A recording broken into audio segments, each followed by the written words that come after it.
Restaurant ভর্তি মানুষের সামনে ইমরেত ভাইয়া আমাকে ধুমাইয়া একটা থাপ্পড় মেরে দিয়েছে। আমি গালে হাত দিয়ে চোখ নিচু করে দাঁড়িয়ে আছি, আর এক হাত দিয়ে চোখের জল মুছছি। পুরো নাম আদ্রিস চৌধুরী ইমরেত। দেখতে মাশাআল্লাহ তাদের বংশের সবচেয়ে সুদর্শন পুরুষ, সাথে লম্বার দিক দিয়েও। বয়স 28 ওনার।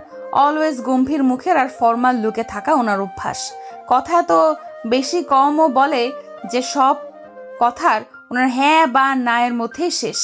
ওনার কথায় হেরফের যদি হয় ওনার বাড়িতে, তাহলে তো ওই দিন যুদ্ধ লেগে যায়। দেশের সফল ব্যবসায়ী প্লাস ডাক্তার হওয়ার সুবাদে তিনি বিভিন্ন বিজনেসম্যানদের কাছ থেকে তার মেয়ের জামাই হওয়ার অনেক প্রস্তাবও পেয়েছে, কিন্তু উনি মনে হয় সালমান খানের পথ অনুসরণ করতে চান, অর্থাৎ আজীবন সিঙ্গেল থাকার পণ করে আছেন। আমি ফারা আক্তার নিধি, বয়স 19, এইবার অনার্স প্রথম বর্ষের স্টুডেন্ট। আমার বাবা মায়ের সাথে গ্রামে ছিলাম, কিন্তু গ্রামে যে মেয়েরা থাকে তাদের খুব দ্রুত বিয়ে দিয়ে দেয়। ওখানকার এক জমিদারের ছেলের রকি আমাকে একদিন স্কুলে যাওয়ার পথে দেখেছিল। সেই থেকে প্রচুর ডিস্টার্ব করত, যেখানে সেখানে মারামারি করত কেউ আমার সাথে কথা বলতে আসলে। ওর ভয়ে কেউ আমার সাথে মিশতো না। একদিন রকির বাবা বিয়ের প্রস্তাব নিয়ে আসে। না করে দিতে পারছে না, এই প্রস্তাব করলে আমার বাবা মায়ের গ্রামে থাকা মুশকিল হয়ে যাবে। তবুও বাবা না করে দিতে জমিদার সাহেব কিছু না বলে চলে যান, কিন্তু তার ছেলে রকি এসে অনেক ঝামেলা করে, নানান হুমকি দিয়ে যায়। বাবা মা উপায়ন্তর না পেয়ে আমাকে তার খালাতো বোনের ছেলের কাছে, অর্থাৎ এই যমরাজ লোকটার কাছে ক্লাস 10-এ থাকতেই আমাকে পাঠিয়ে দেন। পরিচয় তো হলো, এবার চলুন এত সৃজনশীল থাপ্পড় খাওয়ার রিজনটাও জেনে আসি। ফ্ল্যাশব্যাক। ফ্রেন্ডদের সাথে কলেজ শেষে আড্ডা দিতে রেস্টুরেন্টে এসেছি। আমরা মোট 10 জন ছিলাম। তার মধ্যে আমাদের ছেলে ফ্রেন্ড ছিল 4টা, আর আমি সহ মেয়ে ছিলাম 6টা। সবাই খুব মজা করতে করতে রেস্টুরেন্টে আসছি। খাবারের টেবিলে বসে খাবার অর্ডার দিয়ে বসে আছি। আমি রেস্টুরেন্টে আসলেই চাউমিন খাবো। চাউমিন খাওয়ার জন্য আমি টাকা খরচ করি না, হেঁটে বাড়িতে চলে আসি। আমি চাউমিন অর্ডার দিয়ে বাকিটা তাদের অর্ডার দিয়ে বিভিন্ন গল্প গুজব করতে ব্যস্ত ছিল। আমি বরাবরের মতো চঞ্চল স্বভাবের মেয়ে, প্রচুর কথা বলতে ভালোবাসি। তবে কেউ যদি ক্লোজ হয়ে যায় তবে, না হলে আমি অপরিচিতদের কাছ থেকে সবসময় দূরেই থাকি। রেস্টুরেন্টটা 5 স্টার হওয়ার সুবাদে নামি দামি বিজনেসম্যানরা এখানে মিটিংয়ের জন্য আসেন। বড়লোক বাপের পোলারা শুক্রে মাইয়া পটাইয়া কেউ ডেটেও আসে। কিন্তু ভাই, প্রেমে পড়তে পারলাম না কেন এখনো, এই নিয়ে আফসোস করি। তার মানে এই না যে আমার ব্যাচেলর লাইফ খুব দুঃখের। আমি আমার ব্যাচেলর লাইফ নিয়ে খুব খুশি, কিন্তু আশেপাশে লুতুপুতু কোনো প্রেম দেখলে মনে হয় আজ যদি কোনো বিএফ থাকতো, কিন্তু পরক্ষণেই ভেবে ফেলি যাক আল্লাহ বাঁচাইছে, এমন আপদ জীবনে নাই। ওয়েটার চাউমিন নিয়ে আসা দেখে আমি খুশিতে গদগদ হয়ে গেছি, কারণ চাউমিন দেখলে আমার মাথা ঠিক থাকে না। তবে সব সময় না, যখন ক্রেভিং জাগে তখন আর কি। আজ ক্রেভিং জাগছে যে চাউমিন খাবো। ওয়েটার এদিকে আসতে দেখে আমি হাত বাড়িয়ে চাউমিন নিতে যাব, অমনি এক পিচ্চি বাচ্চা কই থেকে দৌড়িয়ে এসে আমার পায়ের সাথে ধাক্কা খেয়ে নিজে তো পড়ছেই আমার নিয়ে পড়েছে, সাথে আমার চাউমিন ফালায় দিয়েছে। আমার চাউমিন। নিচে বসে নিধি বলল, ওপরে তাকিয়ে দেখলো সুট পরা এক লোকের মাথায় চাউমিন পড়ে গেছে। লোকটি যখন ঘুরে তাকালো, নিধির কলিজা গলার কাছে চলে আসছে, কারণ চাউমিনটা আর কারো মাথায় না, যমরাজের মাথায় ঠুকু ইমরেতের মাথায় পড়েছে। নিধিকে তার ফ্রেন্ড শামীম তুলে উঠালো। নিধি উঠে দাঁড়িয়ে পড়লেও চলার শক্তি নেই। ইমরেতের চোখ দিয়ে মনে হচ্ছে আগুন বের হচ্ছে। সামনে এসে নিধিকে এক থাপ্পড় দিল, ব্যাস পুরো রেস্টুরেন্টের মানুষ ফ্রিতে সিনেমা দেখে নিল। বর্তমান এটা হলো আমার থাপ্পড় খাওয়ার কাহিনী। বাপ মায়ের একমাত্র সন্তান হওয়ার সুবাদে কখনো জীবনে মার খাওয়ার সুযোগ হয়নি, কিন্তু যেদিন থেকে ওদের বাড়িতে এসেছি কখনো সোজা মুখে এই কুমড়ো পটাশ আমার সাথে কথা বলেনি। অলওয়েজ রেগে মেগে কথা বলে, মনে হয় ওর কোন পাকা ধানে মই দিয়েছি আমি।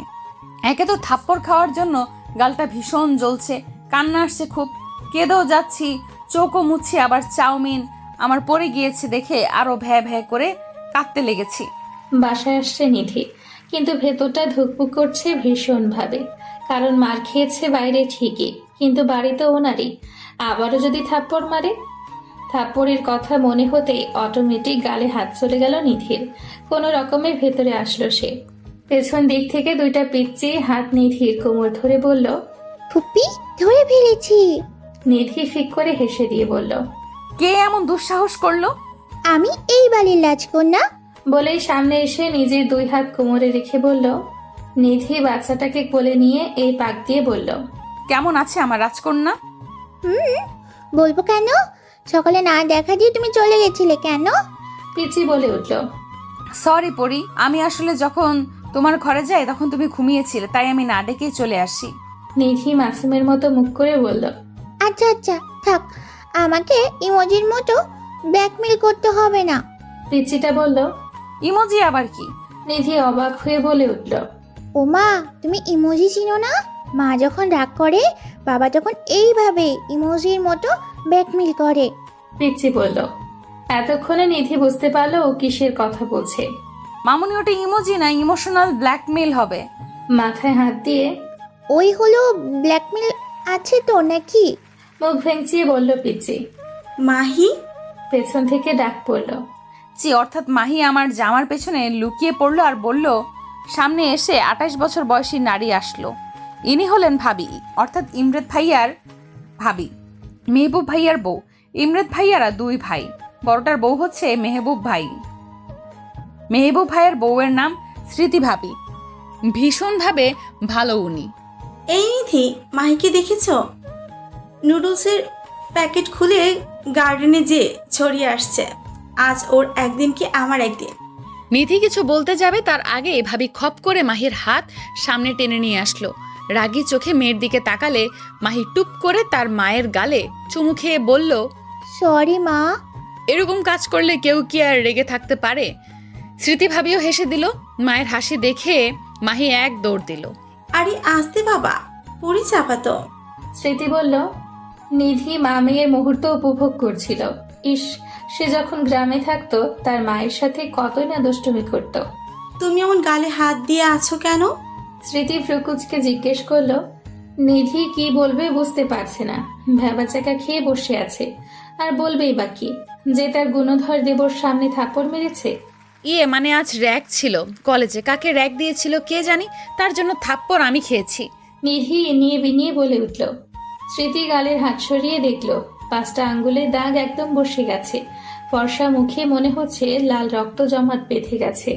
এ কি, কত জোরে মেরেছে তোমাকে? পুরো গালের কি অবস্থা। স্মৃতি আটকে উঠে বলল। আজ তোমার ভাইয়া আসুক। কোন বেয়াদবের দল এই হাল করেছে? ভার্সিটি যে সব কয়টাকে খবর নিতে বলবো। স্মৃতি ভাবি রেগে গিয়ে কথাগুলো বলল। তারপর আমার হাত টানতে টানতে ডাইনিং এর চেয়ারে বসিয়ে আইস প্যাক ধরে থাকলো। আসলে ভাবি আমাকে প্রচুর ভালোবাসে। আমার সব প্রয়োজন উনি এক নিমেষেই বুঝে যান। ক্লাস 10 থেকে আছি এই বাসায়, কিন্তু উনি আমার মায়ের মতন সব জিনিসের খেয়াল রাখে। আসলে মেহবুব ভাইয়া আর ইমরেদ ভাইয়ার মা বাবা মারা যাওয়ার পর স্মৃতিভাবেই সংসারটা সামলে রেখেছে। এত নামি দামি মানুষ হয়েও এক চুল পরিমাণ অহংকার নেই। এমনকি স্মৃতিভাবির ফ্যামিলিও অনেক হাই ক্লাস, কিন্তু তাদের পিতা মাতার মন একদম পানির মতো পরিষ্কার, কোনো ভেজাল নেই। রাতের বেলা ইমরেদ ভাইয়া হসপিটালের ডিউটি সেরে বাসায় আসছে। মেহবুব ভাইয়া অফিস থেকে ফিরে এসেছে। মাহি বসে আছে আর সবার জন্য অপেক্ষা করছে। শেষ হয়ে দুই ভাই নামলো। স্মৃতি খাবার সার্ভ করছে। যে যা চেয়ারে অবস্থান করলো। নিধি কই? মেহবুব দেখতে না পেয়ে জিজ্ঞেস করে বসলো। নিধির খুব জ্বর, আমি খাবার খাইয়ে ওষুধ খাইয়ে আসছি। স্মৃতি বলল। সে কি, জ্বর হলো কিভাবে? মেহবুব অবাক হয়ে বলল। মার খেয়ে জ্বর আসছে। স্মৃতি বলল। কে মেরেছে? মেহবুব একটু মৃদু চিৎকার দিয়ে বলল। আমি মেরেছি। ইমরেদ গম্ভীর মুখে বলে উঠল। আর কি বলবে, দুজনেই চুপ হয়ে থাকলো, কারণ ইমরেদ শাসন করে নিধিকে একটু বেশি। কেন মেরেছো তুমি ফুপিকে? মাহি চোখ পাকিয়ে জিজ্ঞেস করলো। কারণ তোমার ফুপি ভুল করেছে। এখন কথা না বলে চুপচাপ খাও। ইমরেদ খাবার মুখে গুজে দিয়ে বলল। মাহি মুখ ভেঙচি দিয়ে তার মায়ের হাত থেকে খাবার খাচ্ছে। গভীর রাতে নিধির মনে হলো তার গালে কেউ হাত বোলাচ্ছে, নরম স্পর্শ পাচ্ছে, কিন্তু জ্বরের জন্য চোখ খুলতে পারছে না সে। জোর দিয়ে যখন চোখ খুললো, অন্ধকার ঘরে কিছুই দেখতে পেল না। ঘরের দরজাও তো লক করা, কে বাসবে? আপনি খুব খারাপ ইমরেদ ভাইয়া। আপনার হাতের মার খাওয়ার জন্য আমি জ্বরে ভুগতেছি। দেখেন, আপনার বউ হবে যখন, ওর হাতে মার খেয়ে আপনিও জ্বরে ভুগবেন। নিধি জ্বরের ঘোরে বিড়বিড় করে বলছে। নিধি জ্বরের ঘোরে বিড়বিড় করে বলাটা কারো কানে যেতে ব্যক্তিটি অন্ধকারের মধ্যেই বাঁকা হাসি দিল। সকালবেলা নিধির ঘুম ভাঙল বেলা 12টা। জ্বর কমলেও শরীরের দুর্বলতা এখনো যায়নি। মনে হচ্ছে কতই না চালের বস্তা তুলেছে যে শরীরটা ভার হয়ে আছে। ফ্রেশ হয়ে নিচে গেল। স্মৃতিভাবী বসে বসে কাজ দেখিয়ে দিচ্ছে নতুন মালিদের। পুরনো মালি চলে গিয়েছে বয়স হওয়ার কারণে, আর পারছে না কাজ করতে, এই কারণে। তুমি ডাইনিংয়ে যাও, আমি আসছি। স্মৃতিভাবী বলল। আমি মাথা নাড়িয়ে চলে গেলাম। কিছুক্ষণ বাদে সামনে পরোটা দিল ভাবি, কিন্তু মুখে দিতেই তিতা লাগলো। মনে হয় জ্বরের মুখে, এই জন্য খেতে পারলাম না। তখন ভাবি স্যুপ করে দিল। মাহিও স্কুলে গেছে, নয়তো ওর সাথে মজা করা যেত। কল বাজছে, দেখলাম শামীম ফোন দিয়েছে। বল। নিধি বলল। জ্বর হয়েছে রে, এই জন্য আসিনি। নিধি ক্ষীণ কণ্ঠে বলে উঠল। এদিকে একটা আননোন নাম্বার থেকে নিধির ফোনে কল এসেই চলেছে। নিধি দেখেও অ্যাভয়েড করলো। যেহেতু চিনে না, দেখেও কি হবে। বেশ কিছুক্ষণ কথোপকথন চলল। যে ব্যক্তিটি ফোন দিয়ে বারবার ওয়েটিং পাচ্ছিল, সে রাগে সজোরে গ্লাস ভেঙে ফেলল। সন্ধ্যাবেলা নিধি আরামসে শুয়ে ফেসবুক চালাচ্ছে। নিউজ ফিডে এটা সেটা ফানি ভিডিও দেখছে আর হাসছে একটু পর পর। ইমরান নিধির রুমে এসে যখন দেখলো নিধি ফোনে কি দেখছে আর হাসছে, তখন নিধির কাছে এসে ফোনটা নিয়ে সজোরে ফোনটা ফেলে টুকরো টুকরো করে দিল। আল্লাহ, আমার ফোন! নিধি তড়িঘড়ি করে তুলতে গেলে ইমরান হ্যাঁচকা টান দিল। যেহেতু কাজের সময় তোমাকে পাওয়া যায় না, ফোনও তোমার কাছে থাকবে না। ইমরান দাঁত চেপে কথাগুলো বলে হনহন করে বেরিয়ে পড়ল। নিধির চোখে জল এসে গেছে। কেন তাকে দেখতে পারে না এই লোক? কি করেছে সে তার? ভাঙা ফোন হাতে নিয়ে বসে বসে কাঁদছে নিধি। নিধি অনেকক্ষণ যাবৎ ঘর থেকে বের হয়নি, আর বের হবে। নিজে নিজে বকবক করছে আর চোখের জল মুছছে নিধি। এদিকে ইমরান নিজের রাগ সংযত করতে পারছে না দেখে ওয়াশরুমে চলে গিয়েছে। গোসল করে বেরোনোর পর একটু হালকা লাগছে, তবে নিধির ফোন ওয়েটিং এর কথা মনে পড়তেই আবারও মাথায় রাগটা ফুলে উঠছে। রাতের বেলা ডাইনিং এ যেয়ে ইমরান দেখলো নিধি খেতে আসেনি। নিধি কই? ইমরান গম্ভীর মুখে স্মৃতিকে প্রশ্ন করলো। ভাই, ও আসবে না, তুই খেয়ে নে। ঘরে বসে মাহি আর নিধি মিকি মাউস খেলতেছে। মেহবুব বলে উঠল স্মৃতি বলার আগেই। রাগে গাটা আরো রিরি করে উঠল ইমরানের। কোনো রকমে দাঁতে দাঁত চেপে মুখের ভেতরে খাবার গুজে উপরে চলে গেল। এদিকে মেহবুবের নজর গেল স্মৃতির শাড়ি ভেদ করে পেটের ওপর। চট করে শয়তানি করার বুদ্ধি মাথায় আসলো তার। পানি হাতে নিয়ে স্মৃতির পেটে হাত রাখলো মেহবুব। এরকম আক্রমণে স্মৃতি চিৎকার দিতে যেয়েও থেমে গেল। বুঝলো বাহিরে আছে, চিৎকার দিলে খারাপ দেখায়। কটমট করে মেহবুবের দিকে তাকালে সে খুব মনোযোগ দিয়ে চিকেন খাচ্ছে। এদিকে মেহবুব ভেজা হাত সরায়ও না, ভেতরে ভেতরে পৈশাচিক আনন্দ নিচ্ছে। স্মৃতি টেবিলের নিচ দিয়ে দিল এক গুঁতো মেহবুবের পায়ে। আহ! মেহবুব ব্যথাতে বলে উঠল। স্মৃতি দেখলো মেহবুব হাত সরিয়ে দিয়েছে, দেখে হাত ছেড়ে বাঁচল। আরেকবার এমন করলে তোর সব কয়টা হাড় ভেঙে দিব আমি। রাগে গিজগিজ করতে করতে ডাইনিং ত্যাগ করলো স্মৃতি। লেটস সি বেবি, রুমে যাও। তোমার কপালে কি আছে দেখবে, তখন দেখবে। মেহবুব শয়তানি হাসি দিয়ে বলল, ইমরান সার্জারি নিয়ে একটু কথা বলছে অফিসের লোকের সাথে। কাল সকালে একটা বড় অপারেশন করতে হবে তাকে। বড় অপারেশন সব ইমরান করে, এমার্জেন্সি ছাড়া যায় না সে হসপিটাল। বাকি সময় ব্যবসায় লোকজন ভাবে এত ট্যালেন্ট কিভাবে আসে, দুই দিক সামাল দেয়।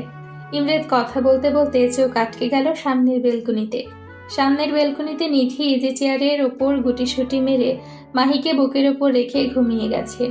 ইমরান প্রয়োজনীয় কথা শেষ করে মাহির রুমে রওনা দিল। মাহির রুমে গিয়ে ইমরান দেখল মাহিকে বুকে চেপে নিধি ঘুমিয়ে আছে। আসলে কত নিষ্পাপ লাগছে দেখতে তাদের। মাহিকে কোলে নিয়ে ওর বেডে শুয়ে দিল। তারপর নিধির কাছে এসে কিছুক্ষণ তাকালো। এই মুখ দেখে আমি আমার বয়সটা ভুলে গেছি। আমি তোমার বাচ্চামো দেখে নিজের যে তোমার থেকে 10 বছরের বড় সেটাও ভুলে গেছি। কিন্তু কি করব বলো, আমি যে তোমাকে প্রথম দেখাতে দুর্বল হয়ে গেছি। নিজের অনুভূতি প্রতিটাই শিরায় তোমাকে আবদ্ধ করে ফেলেছি এই 3 বছরে। হ্যাঁ, তোমাকে চাই, আমি খুব করে চাই। এত বেশি চাই যেন কখনো আমি তোমার বড় কিংবা তুমি আমার ছোট এই অনুভূতিটা বুঝতে না পারি। আমি তোমাকে ভালোবাসি অনেক বেশি, এত বেশি যে তোমাকে আমি ব্যতীত অন্য কখনো কেউ ভালোবাসা তো দূরেই থাক, পছন্দ করুক, আমি তা চাই না। আমি পারলে তোমাকে আমার বক্ষ পিঞ্জরে লুকিয়ে ফেলতে চাই। আজ যখন তোমার খোঁজ নেওয়ার জন্য ওয়েটিং দেখলাম, বিলিভ মি, মনে হচ্ছে সামনে পেলে ঠাটিয়ে 2টা চড় মারি। দুনিয়ার সবার সঙ্গে তোমার যত কথা, আর আমি সামনে আসলে তোমার মুখ বন্ধ হয়ে যায়। আমার অনুভূতির তোমার চোখে পড়তে দেই না, আমি জানি, কিন্তু খুব শীঘ্রই তোমাকে আমার অনুভূতির সাথে পরিচয় করাবো। নিধিকে কোলে তুলে মাহির পাশে শুয়ে দিল। কথাগুলো নিধির শুনতে পেত, কিন্তু ঘুমের জন্য তার হুঁশই নেই। কেউ তাকে তার অজান্তেই এত বেশি কেউ চেয়ে ফেলেছে। নিধির কপালে চুল সরিয়ে মাথায় চুমু দিয়ে দুজনের গায়ে চাদর দিয়ে লাইট অফ করে ইমরেত চলে গেল। স্মৃতি ঘুমাতে পারছে না। যখন সে বেডে ঘুমাচ্ছে, মেহবুব তার গায়ে পানির ছিটা মারছে। দেখলো কোনো উপায়ন্তর নাই। নিজের রুমে থেকে চাদর নিয়ে বারান্দায় চলে গেল। এমনিতে সময় পায় না ওকে আদর করার। যখন কাছে পাই, হয় মাহি আসে, না হয় অন্য কাজ। পরে না হয় আর এরকম করতে দিব না। ও ভুলে গেছে ওরে আমি কেমনে তুলে এনে বিয়ে করেছি। ধপাধপ পা ফেলে স্মৃতির কাছে কোমরকে শক্ত করে ধরে কাছে ঘুরিয়ে দেওয়ালে ঠেসে ঠোঁটে ঠোঁট বসালো। বেশ কিছুক্ষণ ছোটাছুটি করে স্মৃতি পার পেল না যখন, তখন নিজেও তাল মেলালো। সে জানে মেহবুব বরাবরই জেদি, আর সেখানে স্মৃতিকে নিয়ে সবসময় সিরিয়াস। স্মৃতির গায়ের ঘ্রাণ মেহবুবের কাছে টনিকের মতো কাজ করে। স্মৃতিকে কোলে তুলে ভালোবাসার রাজ্যে ডুব দিল মেহবুব। সকালবেলা নিধি নিজেকে বেডে পেয়ে একটু অবাক হলো। সে তো ছিল মাহিকে নিয়ে বারান্দায়, এখানে কিভাবে এলো? মাহির দিকে তাকিয়ে দেখে সে এখনো ঘুমে কাদা। 4 বছরের মাহি, তার মা বাবার মতো গায়ের রং পেয়েছে, দেখতেও পুতুল। মাহির কপালে চুমু দিয়ে নিজের রুমে গেল ফ্রেশ হতে। ইমরেত তাড়াতাড়ি নাস্তা সেরে সার্জারির জন্য বেরিয়ে পড়েছে সকাল সকাল। মেহবুব এখনো স্মৃতিকে জড়িয়ে ধরে ঘুমিয়ে আছে। কিছুক্ষণ আগে মেহবুবকে ঠেলে উঠতে যেয়ে স্মৃতি এক দফা কামড় খেয়ে শুয়ে আছে। আরেকবার যদি এরকম করো, গতকাল রাতে যেমন রেস্ট দিই নাই, আর সারাদিনও তাই হবে। এই বলে মেহবুব স্মৃতির বুকে মুখ গুজে ঘুম। স্মৃতি মনে মনে গালি দিলেও মেহবুবের দিকে তাকিয়ে একটা প্রশান্তির হাসি দিল সে। সকালে নিধি উঠে সবার জন্য নাস্তা বানালো। ভাবলো সবাইকে চমক দিয়ে দিবে যে সেও পারে। এদিকে নিধি ফ্রেশ হয়ে ক্যাম্পাসে যায়, আর সেখানে যোগাযোগ করে হোস্টেলের সিট ফাঁকা আছে কিনা খোঁজ খবর নেয়। বন্ধুরা ফোন দিয়ে পায় না নিধিকে, এজন্য জিজ্ঞেস করছে ফোন অফ কেন। কি বলবে বুঝতে না পেরে নিধি কথা কাটিয়ে অন্য কথা তুলে ব্যস্ত হয়ে পড়ল। ইমরেত সার্জারি শেষে ফ্রেশ মুড নিয়ে কেবিনে আসছে। তার অপারেশন সাকসেস হয়েছে, এমন কোনো রেকর্ড নাই যে সে হিট করে নাই। কোনো অপারেশন তার আনসাকসেসফুল হয়নি। বেচারি গান না শুনে থাকতে পারে না। ফোন নাই কিভাবে যে আছে। বাসার লোকের সাথে সে ল্যান্ডলাইনে কথা বলল। আমার দেয়া ফোন নিবে না জানে সে, স্মৃতি ভাবিকে দিয়ে দেয়াবে। বাঁকা হাসি দিয়ে ভাবছি ইমরেত। ফোন বাজছে ইমরেতের। রিসিভ করে দেখলো তার গার্ডের নাম্বার এটা। স্যার, নিধি ম্যাম হোস্টেলে সিট খুঁজছে। বেশ কয়েকজনকেও বলেছে, এখন ওর শামীম ফ্রেন্ডের সাথে বসে বলছে যে করেই হোক সিট খুঁজে দিতে। গার্ডটি বলল।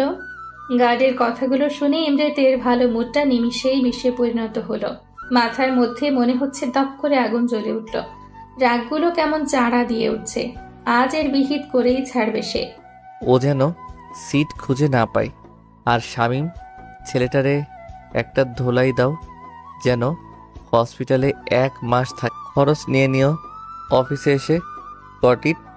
রাগে দাঁতে দাঁত চেপে বলল ইমরেত। ফোন কেটে মাথার চুলগুলোকে অনবরত টানছে ইমরেত। মেজাজের সপ্তমী তার। সিট খুঁজে বের করাচ্ছি তোমার আমি। অ্যাপ্রন খুলে গাড়ির চাবি নিয়ে বেরিয়ে পড়ল।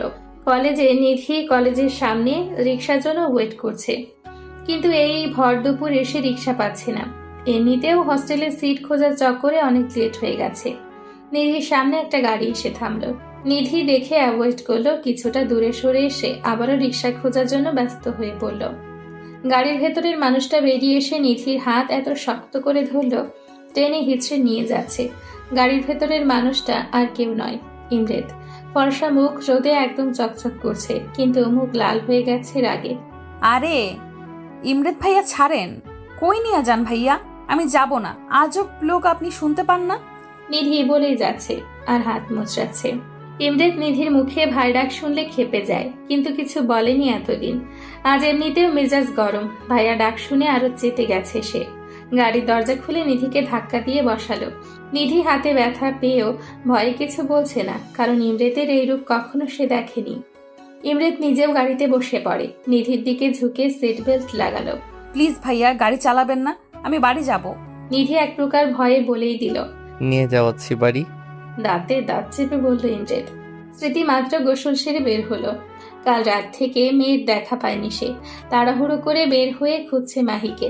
মাহিকে পেল স্মৃতি গার্ডেনে, মাটি খেলা অবস্থায়। পুরো জামাতে মাটি ভরিয়ে দিয়েছে। ওকে কোলে তুলে নিয়ে গেল গোসল করানোর জন্য। এদিকে মেহবুব স্মৃতিকে খুঁজেই যাচ্ছে, কিন্তু ডাক দিয়েও পায় না। স্মৃতি মাহিকে গোসল করে নিয়ে আসছে কোলে করে। মা মেয়ের খুনসুটি দেখতে মেহবুবের অনেক ভালো লাগছে। চুপ করে স্মৃতির কোমর জড়িয়ে ধরল পেছন থেকে। স্মৃতি একটু কেঁপে উঠায় বলল, মাথাটা গেছে নাকি বাচ্চার সামনে? তো মেহবুব ভ্রুকুচকে দুজনকে আবারও জাপটে ধরল। গাড়ি চলছে অজানা রাস্তায়। ধুকপুক করছে নিধির মন। কিছু বলতে গেলেই ইমরেত চোখ পাকিয়ে তার দিকে তাকাচ্ছে। এমন লোক দেখে ভয়ে তার জান এতটুকু হয়ে গেছে। ভাইয়া। একটু ঢোক গিলে নিধি ডাকলো ইমরেতকে। ইমরেত গাড়ি থামালো, জোরে ব্রেক কষে। রক্তিম চোখ নিয়ে তাকালো নিধির দিকে। নিধি ইমরেতের এই চোখগুলো দেখে একটা শুকনো ঢোক গেল। কেন যে হাতে ধরে নিজের কপালের নিচে ফাটাতে যায় সে? মনে মনে ভাবছে নিধি। ইমরেত ঝুঁকে আসে নিধির দিকে। এমন কাছে আসা ইমরেতের নিধি কেমন যেন একটু ভরকে যায়। তবে ইমরেতের শরীর থেকে খুব সুন্দর একটা ঘ্রাণ আসছে বলে মনে হচ্ছে। নিধির আজ মনে হচ্ছে খেয়ে ফেলি ঘ্রাণ সহ মানুষটাকে। ছি ছি, কি সব ভাবছি আমি। মনে মনে নিজেকে উগান্ডা বলে গালি দিলাম। চোখ তুলে তাকাতে যাবে, দেখে ইমরেতের চোখগুলো কেমন খোলা আর লাল হয়ে আছে। ঠোঁট দুটো শুষ্ক হয়ে আছে, চুলগুলো এলোমেলো, আর সামনের কপালে কিছু চুল তার। কেমন লাগছে যেন, ঠিক ভয়ঙ্করই লাগছে তার কাছে এখন মানুষটাকে বর্তমানে। ভাই। নিধি ভাইয়া ডাক্তার সম্পূর্ণ বলার আগে ইমরেত তার দুই হাত দিয়ে নিধির মুখটার সামনে এনে নিজের ঠোঁটের সাথে ঠোঁট মিলিয়ে দিল।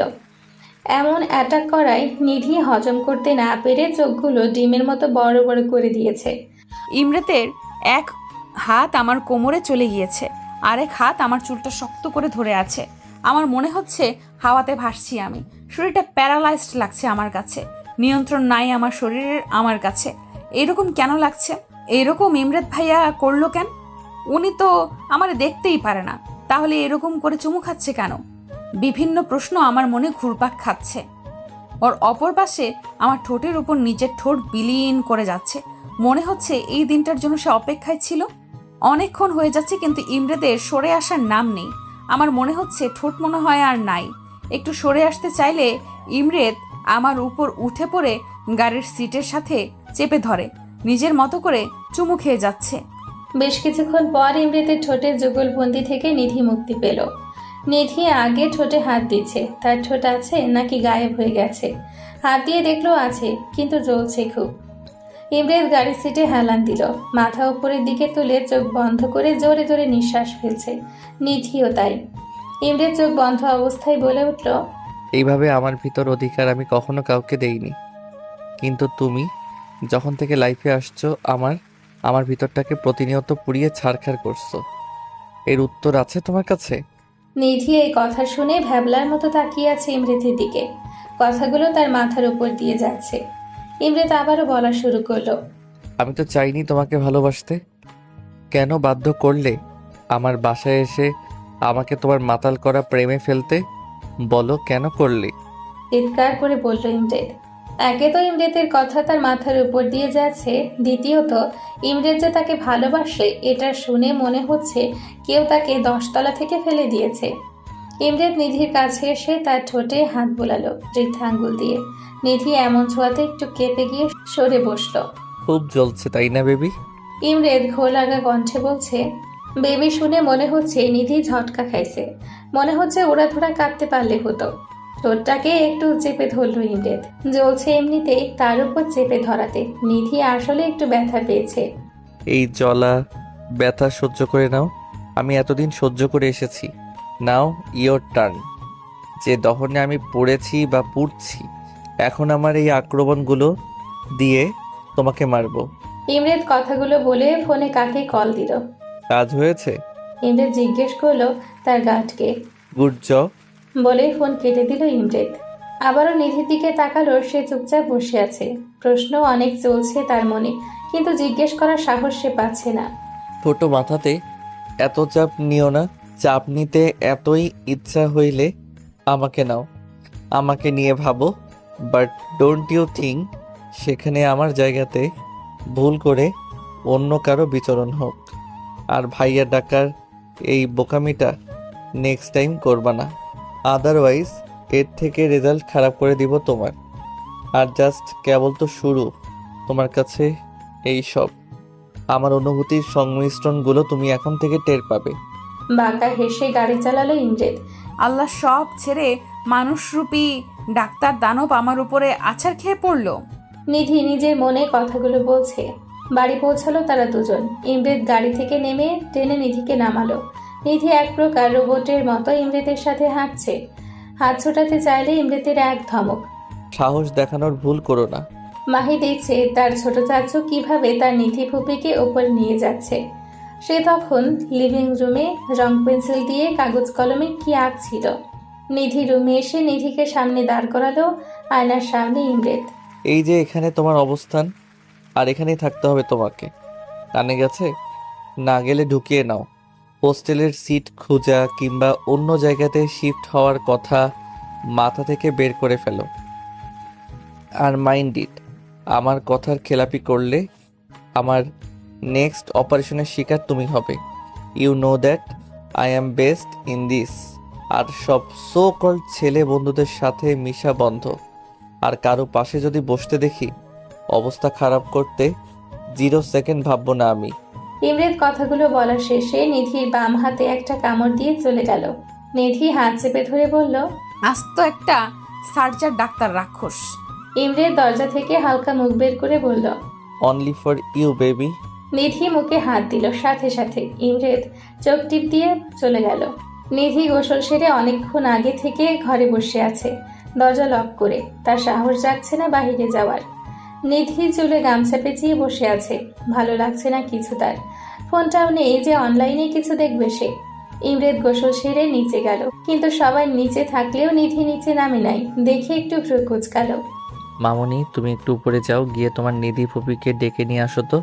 ইমরেদ বলল মাহিকে ডেকে নিয়ে। আমি কেন যাব? তুমি যাও, ফাইট হয়েছে তোমাদের। মাহি এক নাগারে প্রশ্ন করলো। ইমরেদ বিড়বিড় করে বলল। মাহি ইমরেদকে ঝাঁকিয়ে জিজ্ঞেস করলো, বলো না। কিছু না রে মা। আচ্ছা তুমি যেও না, আমি যাই। ইমরেদ বলল। না, ফুপি না করেছে রুমে যেন কেউ না আসে। মুখ বাঁকিয়ে মাহি বলল। কেন? ইমরেদ ফ্রুকুচকে জিজ্ঞেস করলো। ফুপির মাথা ব্যথা, ঘুমাবে। মাহি বলল। ইমরেদ জানে নিধি কেন নিচে নামছে না। বেশি কিছু বলল না, জাস্ট তার ভাই ভাবিকে ডেকে জানালো তার কিছু কথা আছে জরুরিভাবে। মেহবুব, স্মৃতি আর ইমরেদ ডিনার সেরে লিভিং রুমে যেয়ে বসলো কফির মগ নিয়ে। বল তোর জরুরি কথা। মেহবুব বলল। ভাইয়া নিধি হোস্টেলের সিট খুঁজতে বেরিয়েছিল। ইমরেদ পায়ের ওপর পা তুলে কফির মগে চুমুক দিয়ে বলল। সে কি, কেন? স্মৃতি একটু জোরে বলল। আস্তে। মেহবুব বলে উঠল। স্মৃতি দমে গেলেও চোখের ইশারায় নানান প্রশ্ন ঘুরপাক খাচ্ছে ইমরেদের সামনে। আমি ওর ফোন ভেঙে দিয়েছি এই জন্য, আর এর আগের দিন থাপ্পড় মেরেছিলাম ওই জন্য। ইমরেদ আরামসে কথাগুলো বলল। রিজন? মেহবুব রুকুচকে বলল। মেহবুব আর স্মৃতি জানি ইমরেদ নিধিকে দেখার পর থেকে ভালোবাসে, কিন্তু কখনো প্রকাশ করেনি। নিধির ওপর জোর খাটানো, তাকে বকা দেওয়া, সবকিছুই তারা বুঝতো, কিন্তু ইমরেদ বিষয়টা এড়িয়ে চলেছে বরাবরই। ভাইয়া ও ভুল করেছে, এক হোস্টেল খোঁজে, আর সেটা ছেলে ফ্রেন্ডের হাত দিয়ে। আর সেদিন আমার মাথায় চাউমিন ফেলেছে, ওর ওই ছেলে ফ্রেন্ডটাকে তুলেছে। আবার সেদিন আমি ফোন দিয়ে ওয়েটিং পেয়েছি, পরে জেনেছি ওর ছেলে ফ্রেন্ড কল দিয়েছিল, আর আমি যে কল দিয়েছি ওর চোখে পড়ে নাই। আমি ছাড়া অন্য কোনো ছেলের সাথে কথা বলতে পারবে না, এই জন্য ফোন ভেঙে দিয়েছি। রাগে চোখ মুখ শক্ত করে বলল ইমরেদ। সে তো ঠিক আছে, কিন্তু তুই কি ওকে বলেছিস তোর মনের কথা? মেহবুব জিজ্ঞেস করলো। ইয়া, বলেছি। ইমরেদ ভাবলেশীন হয়ে উত্তর দিল। অ্যাকসেপ্ট করেছে নাকি না? মেহবুব বলল। করে নাই, আসলে শখে আছে এক প্রকার। আর অ্যাকসেপ্ট করলে তো ভালো, আর না করলেও তাকে এইখানেই আমারে বিয়ে করে তাকে সংসার করতে হবে। ইমরেদ একটু বাঁকা ভাবে উত্তর দিল। দুই ভাই এক। স্মৃতি বিড়বিড় করে বলল। মেহবুব ঠিকই শুনতে পেয়েছে স্মৃতির কথা। স্মৃতির দিকে তাকাতে সে ভেঙচি দিল। মেহবুব বাঁকা হাসি দিল, ইশারায় বোঝালো। ভাবি, এইটা ফোন ওর জন্য নিয়েছি, তুমি দিয়ে দিও, আমি দিলে কাহিনী করবে। স্মৃতির হাতে ইমরেদ ফোন দিয়ে উপরে চলে গেল নিধির রুমে। মেহবুব স্মৃতিকে কোলে তুলে নিজের ঘরের পথে রওনা দিল। আরে আবার করে তুলে নিয়েছো তুমি, বাড়িতে দেখে নিলে কে কি ভাববে? স্মৃতি এভাবে নানান কথা বলছিল। মেহবুব নিজের ঠোঁট দিয়ে স্মৃতির মুখ বন্ধ করে দিল। ইমরেদ নিধির রুমে যেয়ে দেখে সে বারান্দাতে দাঁড়িয়ে আকাশের দিকে তাকিয়ে স্থির দৃষ্টিতে। তার মানে সে এখনো ঘুমায়নি। ইমরেদ পেছন থেকে নিধিকে ধরলে নিধি ভয় পেয়ে এক লাফে ইমরেদের থেকে 2 হাত সরে গেল। ইমরেদ ভ্রু উঁচিয়ে জিজ্ঞেস করলো, এনিথিং রং? নিধি মুখ ঘুরিয়ে নিল। আপাতত এখান থেকে কেটে পড়তে পারলেই ভালো হবে। এই মানুষটার সাথে কথা বলতে ভালো লাগে না। কাম। ইমরেদ হাত দিয়ে কাছে ডাকছে নিধিকে। নিধি মুখ উঁচিয়ে ভেঙচি দিল যে সে যাবে না। ইমরেদ কটমট করে তাকালেও নিধি নজর স্থির তার নিজের পায়ের দিকে। ইমরেদ কাছে যেয়ে নিধির কোমর চেপে উপরে তুলল। নিধি হকচকিয়ে তাল সামলানোর জন্য ইমরেদের টি শার্টের গলা ধরে আছে। এই কথা তো একেবারে কানে যায় না তোমার, তাই না? ইমরেদ রেগে জিজ্ঞেস করলো। আপনি যখন তখন এইভাবে কাছে আসেন কেন? একটু নামান আমাকে। নিধি বলল। আমি সবসময় নিজের মর্জি চলি, এটা হয়তো তুমি এতদিনে বুঝে গেছো। ইমরেদ ফ্রুকুজকে জিজ্ঞেস করলো। মাহি চলে আসবে প্লিজ ভাইয়া, ওর ঘুমানোর টাইমও হয়ে এসেছে। নিধি ভয়ে ভয়ে বলল। তো দেখবে তার চাচ্চু আর ফুপি কিভাবে রোম্যান্স করছে। নিধি কানে মুখ নিয়ে কথাগুলো বলল। নিধির এরকম নিঃশ্বাসের সাথে লড়াই করার ক্ষমতা নেই তার। কেমন যেন কুচকে গেল ইমরেদের বুকের মধ্যে। ইমরেদ আরেকটু শক্ত করে নিধির কোমরটা ধরল। নিচে আসো নাই কেন? তুই জানো না আমি তোমার জন্য অপেক্ষা করব। ইমরেদ একটু ঘোর লাগা কণ্ঠে কথাগুলো বলছে। আপনি ছিলেন যে এই জন্য যাইনি। নিধি মুখ ভেঙচে কথাগুলো বললেও ইমরেদের দিকে তাকিয়ে সে বুঝতে পারল ভুল সময়ে ভুল উত্তর দিয়ে ফেলেছে। সাথে সাথে মুখে হাত দিল। ইমরেদ নিধির মুখ থেকে তার হাতটা সরালো, ঠোঁটে হালকা স্পর্শ দিল। নিধির মনে হচ্ছে কেউ গলাটা চেপে ধরে আছে। ভালোবাসি খুব বেশি তোমায়। ইমরেদ ঘোর লাগানো কণ্ঠে অস্ফুট স্বরে বলে উঠল। ফুপি, মাহি চিৎকারে দুজন দুদিকে ছিটকে পড়ল। নিধি বুকে ফু দিচ্ছে নিজে, আর ইমরেদ নিধির ধাক্কা খাওয়াতে একটু রেগে কিছু বলতে যাবে, তার আগে আবারও আওয়াজ। কই তুমি ফুপি? আমি ঘুমাবো, ভয় লাগে তো। মাহি বলছে। নিধি তড়িৎ গতিতে মাহির কাছে গেল আর কোলে তুলে নিল ওকে। নিজেরে ভাতিজি দেখি শাশুর প্রেমের কারণে হাড্ডি হচ্ছে, বিয়ে হলে দেখা যাবে না। নিধি মাহিকে নিয়ে ঘুমাবে বাসর ঘরে। ইমরেদ নিজে নিজে বলল। ইমরেদ যাওয়ার সময় নিধিকে শাসিয়ে গেল। সে আরেকবার হাতের কাছে পড়লে খবর আছে। সকালবেলা সবাই ডানিয়ে নাস্তা খাচ্ছিল। এমন সময় উপস্থিত হলো নিধির বাবা মা। নিধি ওর বাবা মাকে দেখে জড়িয়ে ধরল তাদের। অনেকদিন পর দেখে মনে হচ্ছে কেঁদে দিয়েছে। ঈদে যেতে পারেনি ওই জমিদারের ছেলের জন্য। কেমন আছিস? নিধির মা জিজ্ঞেস করলো। ভালো, তোমাদের দেখে অনেক ভালো হয়ে গেছি। নিধি ওর মাকে বলল। এইভাবে নানান কথা হচ্ছিল। ইমরেদ নিধির এমন খুশি মুখ দেখতে চেয়েছিল, কিন্তু বুকের কোণে কোথাও যেন মনে হচ্ছে ব্যথা হচ্ছে। তার চিন্তা, নিধির বাবা মা এসেছে, এখন যদি নিধিকে নিয়ে চলে যায় সে তো থাকতে পারবে না নিধিকে ছাড়া। নিঃশ্বাসটা আটকে আসছে গলার কাছে ইমরেদের। নিধির বাবা মা এখানে এসেছে কারণ নিধির বাবার সরকারি কাজ আটকে পড়ে আছে, সেটা দেখতে এসেছে। মা আমি বাড়ি যাব তোমাদের সাথে। নিধি ওর মাকে বলল। ইমরেদ কটমট করে তাকালে নিধি ওর মায়ের পিছে একটু মুখ লুকালো। স্মৃতি ইশারায় ইমরেদকে শান্ত হতে বলে। কেন, আমার বোনের কি এখানে ভালো লাগছে না? মেহবুব জিজ্ঞেস করলো নিধিকে। নিধি মুচকি হাসলো। ইমরেদ উপরে গেল। কিছুক্ষণ পর নিধিকে ডাকলো। আমার কফি কই নিধি? ইমরেদ বলল। সকালে প্রতিদিন ইমরেদের কফি দেওয়া নিধির কাজ। আসলে নিধি আসার পর এখানে নিধি ইমরেতেকে কফি দেয় আন্টি। স্মৃতি ইমরেদের রাগ সম্পর্কে অবগত। সে কেন ডাকছে নিধিকে এখন ভালো মতো বুঝেছে। এখন নিধি না উঠলে যে তাণ্ডব করবে সে সেটা বুঝতে পেরেছে, তাই কথাগুলো বলল। যা দিয়ে আয় কফি, ইমরেদ বাবা চাইছে। নিধির বাবা উত্তর দিল। নিধি দেখলো উপায়ন্তর নেই, তখন ভয়ে ভয়ে কফি বানিয়ে ইমরেতের ঘরে রওনা দিল।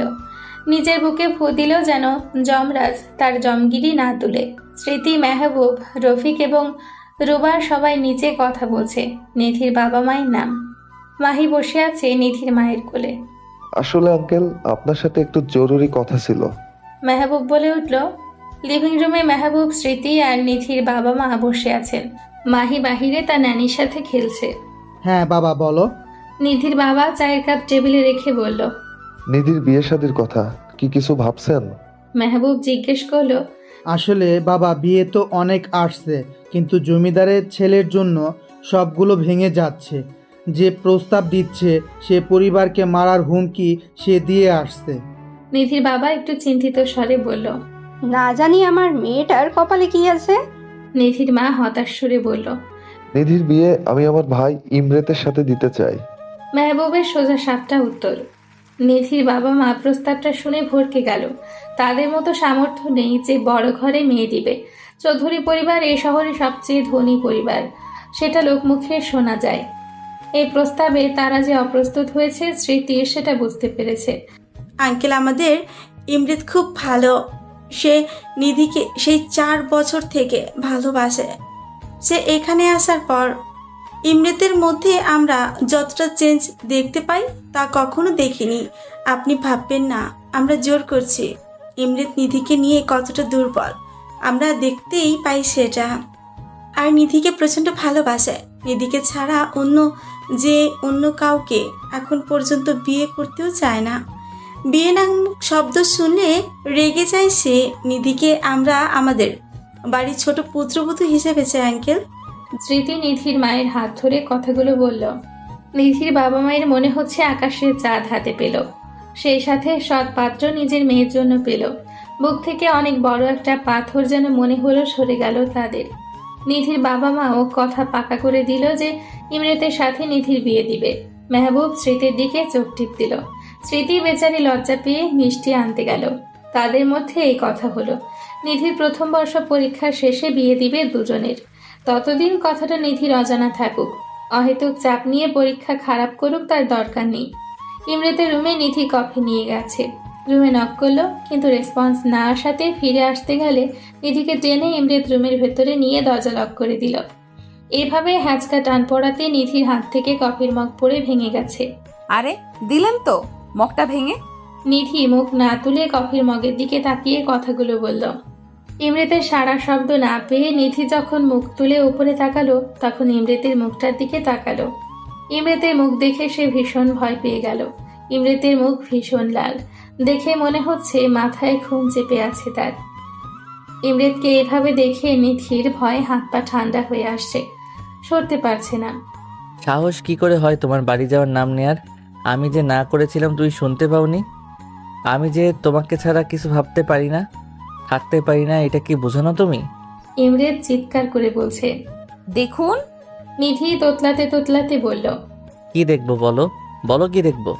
আরো জোরে চিৎকার করে বলছে ইমরেত। ভাগ্যিস বড়লোক ইমরেতের রুমে দরজা সাউন্ড প্রুফ। আমি কি আমার বাবা মায়ের বাড়ি যেতে পারি না? ভয়ে ভয়ে বলল নিধি। না পারো না তুমি বিহীন আমার শ্বাসটা যে আটকে আসে, এটা কি বোঝো না তুমি? আবারও চিল্লিয়ে বলছে ইমরেত। আপনি আমার উপর এইভাবে অধিকার দেখাতে পারেন না। নিধি বলে উঠল। অধিকার? অধিকার চিনাস তুই আমারে? আরে ইডিয়েট, তোর উপরে তোর অধিকার নাই কোনো। তোর উপরে এই ইমরেত চৌধুরীর অধিকার শুধু। নিধির কোমর শক্ত করে চেপে ধরে। নিধি ভয়ে আর কোনো কথাই বলতে পারছে না। এই ইমরেত নামক প্রাণীটাকে সে অসম্ভব ভয় পায়। কেন এইভাবে পুরাচ্ছ আমায়? যখন পুরাচ্ছ তুমি, এর মলমও তুমি হবে। এই দহনে তোমাকেও মারবো আমি, আর সেখানে তোমার মর্জি হোক বা না হোক। ইমরেত শান্ত স্বরে বলল। ইমরেত তার কোমরটা অনেক শক্তভাবে চেপে আছে। মনে হচ্ছে তার আঙ্গুল ডেবে যেয়ে নিধির জামার ভেদ করে ভেতরে ঢুকে যাবে। ভাই, আমার পুরো কথা শেষ হওয়ার আগে ইমরেত আমার ঠোঁটে নিজের ঠোঁট বসিয়ে দিল। নিধি ঝট করে চোখ বন্ধ করে নিল। ইমরেত অনেক রুডলি কিস করছে। আমার ঠোঁটের চামড়া মনে হচ্ছে উঠে গেছে। কান্না আসছে না কেন আমার?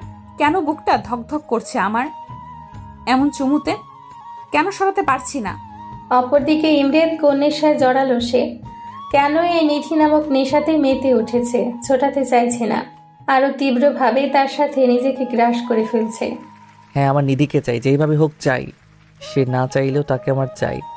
আমি যে তুমিতে আসক্ত। চুমু দিতে দিতে ক্লান্ত হলেও ইমরের ঠোঁট ছাড়ে নাই আমার, শুষে নিচ্ছে। এইদিকে আমার শ্বাস আটকে গেছে মনে হচ্ছে। বেশ অনেকক্ষণ পর ইমরেতের নিধির ঠোঁট ছাড়ল। দুজনে খুব জোরে জোরে নিঃশ্বাস ফেলছে। ইমরেত শান্ত হয়ে গেলেও নিধির নিঃশ্বাস এখনো ঘন ঘন পড়ছে। ইমরেত নিধির শরীরের সাথে মিশিয়ে নিল আরেকটু নিবিড়ভাবে। এই বাবু, এইভাবে শ্বাস ফেলে কেউ? আমি আর পারছি না তোমাকে ছাড়া নিজেরে নিয়ে ভাবতে। ইমরেতের ঘোর লাগানো কণ্ঠ শুনে নিধির শরীরের পশম মনে হচ্ছে দাঁড়িয়ে গেল। এইভাবে নিঃশ্বাস নিলে লোকে কি ভাববে? লোকদের ভাবনা I don't care, I only care about you. Imret নিধির কানে কথাটা বলল। শুনুন, তুতলে বলছে নিধি চোখ বন্ধ করে। নিচে যে সাফ মানা করবে যে তুমি যাচ্ছ না তাদের সাথে।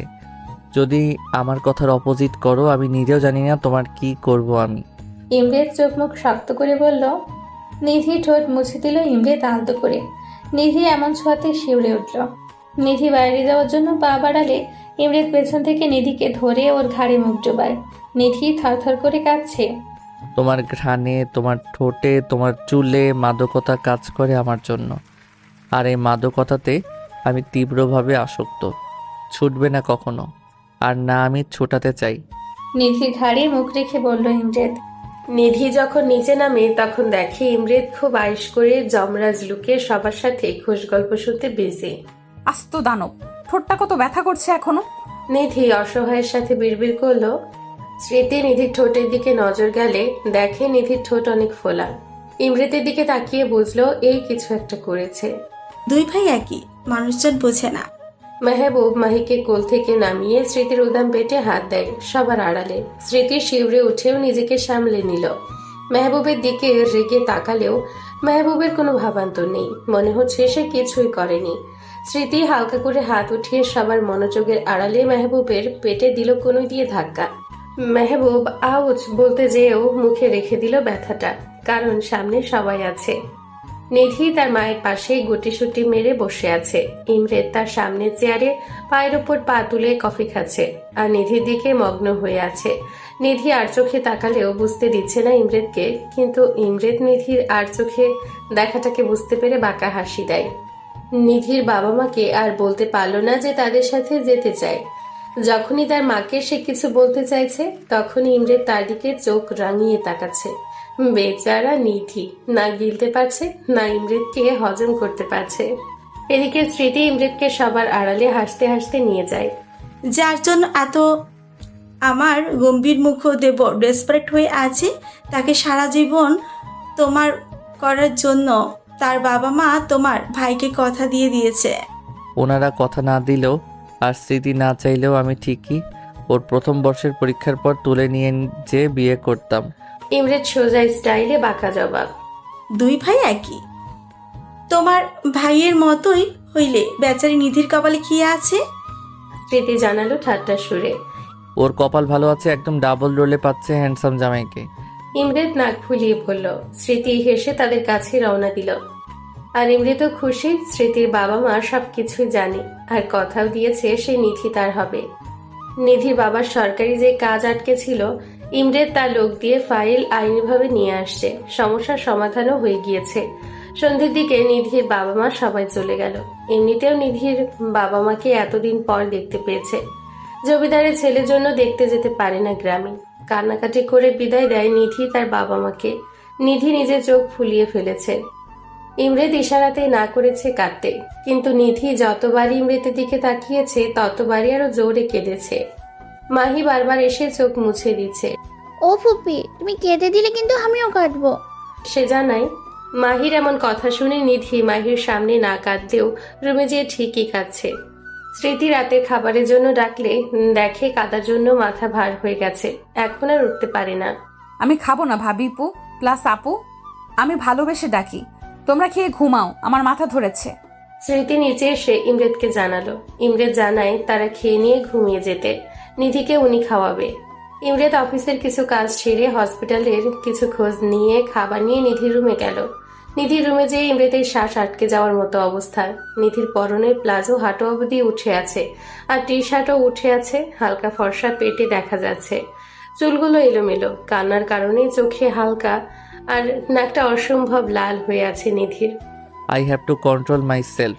নিজে নিজে বিড়বিড় করছে ইমরেত, কিন্তু যখনই নিধির দিকে তাকাচ্ছে সব উল্টে যাচ্ছে। 2-3টা বড় নিঃশ্বাস ফেলে নিধিকে ডাকলো ইমরেত। এই নিধি ওঠো, খাও, খেয়ে মেডিসিন নিয়ে অফ যাও। ইমরেত ধীরে ধীরে বলল। নিধি ঘুমে বিভোর আর মাথা ব্যথায় ক্লান্ত থাকার কারণে ইমরেতের ডাকে সাড়া না দিয়ে পিঠ উল্টে দিল। পিঠ থেকে টি শার্টটা আরেকটু উঠে গেছে। ইমরেতের চোখ বেরিয়ে আসার উপক্রম। এই মেয়ের দেখি হুঁশ নেই ঘুমানোর সময়। বিয়ের পর একে তো আমার সাথে বদ্ধভাবে বেঁধে রাখতে হবে, রাতে কিংবা যখন ঘুমাবে। ইমরেতের আর কন্ট্রোল হচ্ছে না, চলে যাওয়ার জন্য পা বাড়াতে যেও পারছে না। সে একটা একটা করে পা ফেলে নিধির কাছে গেল। নিধির পিঠের দিকে এক ধ্যানে তাকিয়ে আছে, চোখ আটকে গেল কোমরে থাকা লাল তিলে। ব্যাস, এটুকু ছিল কন্ট্রোললেস কেড়ে নেওয়ার জন্য ইমরেতের। আমি উপর হয়ে শুয়েছিলাম, ধীর পায়ে ইমরেত যেয়ে আমার পাশে বসলো। মাদকতা চোখ নিয়ে আমার তিলের দিকে এসে তাকিয়ে রয়েছে। ইমরেত যখন একটু ছুঁয়ে দিল আমার লাল তিলটার উপর আঙুল দিয়ে, তখন মনে হয় আমি ঘুমের মধ্যে কেঁপে উঠলাম। আমার কোমরের কাছে ইমরেতের ঠোঁট নিয়ে বেশ কয়েকটা চুমু দিয়ে আরো লাল তিলটাকে আরো রক্তাক্ত করে দিল, সাথে তিলের আশেপাশের জায়গাটাকেও। না খেয়ে ঘুমানোর শাস্তি প্লাস আমার ভালোবাসা। বাঁকা হেসে ইমরেত কথাগুলো বলে। নিধির গায়ের উপর চাদর দিয়ে বেরিয়ে গেল। নিধি খেলো না দেখে নিজেও খেলো না। সকালবেলা, যেহেতু আজ শুক্রবার সবাই বাসায় থাকবে, নিধির ঘুম ভাঙলো বেলা 9টায়। নিজেকে ফ্রেশ করবে আপাতত সে, যেহেতু না খেয়ে ঘুমিয়েছে সে। নাড়ি ভুড়ি খাওয়ার জন্য পেট থেকে এখন খাও খাও করছে। নিধির মাথাটা হালকা ভার হয়ে থাকলেও ঘুমানোর ফলে ফ্রেশ লাগছে। পাশে টি টেবিলে চোখ গেল নিধির। সুন্দর ব্ল্যাক কালারের র্যাপিং পেপারে মোড়ানো কিছু একটার উপরে লেখা স্মৃতি। নিধি এক্সাইটেড হয়ে তাড়াতাড়ি করে খুলতে যেয়ে র্যাপিং পেপারের ধারে আঙ্গুল কেটে ফেলেছে বলে ও রক্ত বেরোচ্ছে দেখে। সেদিকে মাথা ব্যথা নেই।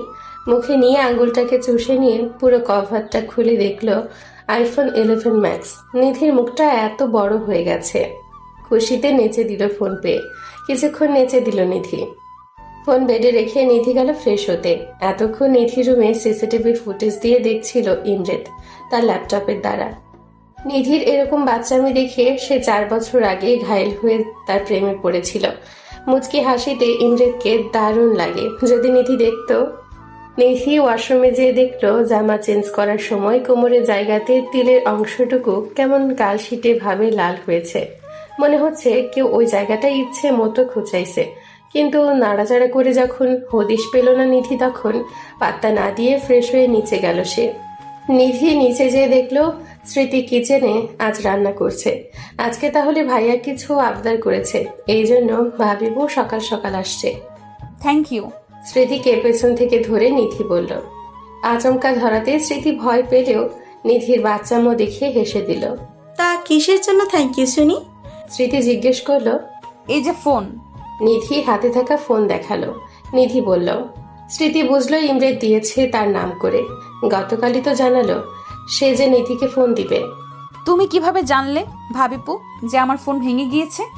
নিধি ঠোঁট উল্টে জিজ্ঞেস করলো।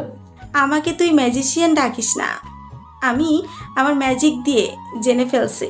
স্মৃতি বলল। নিধিও ফিক করে হেসে স্মৃতিকে ধরল। নিধি স্মৃতিকে হেল্প করলো কিচেনে।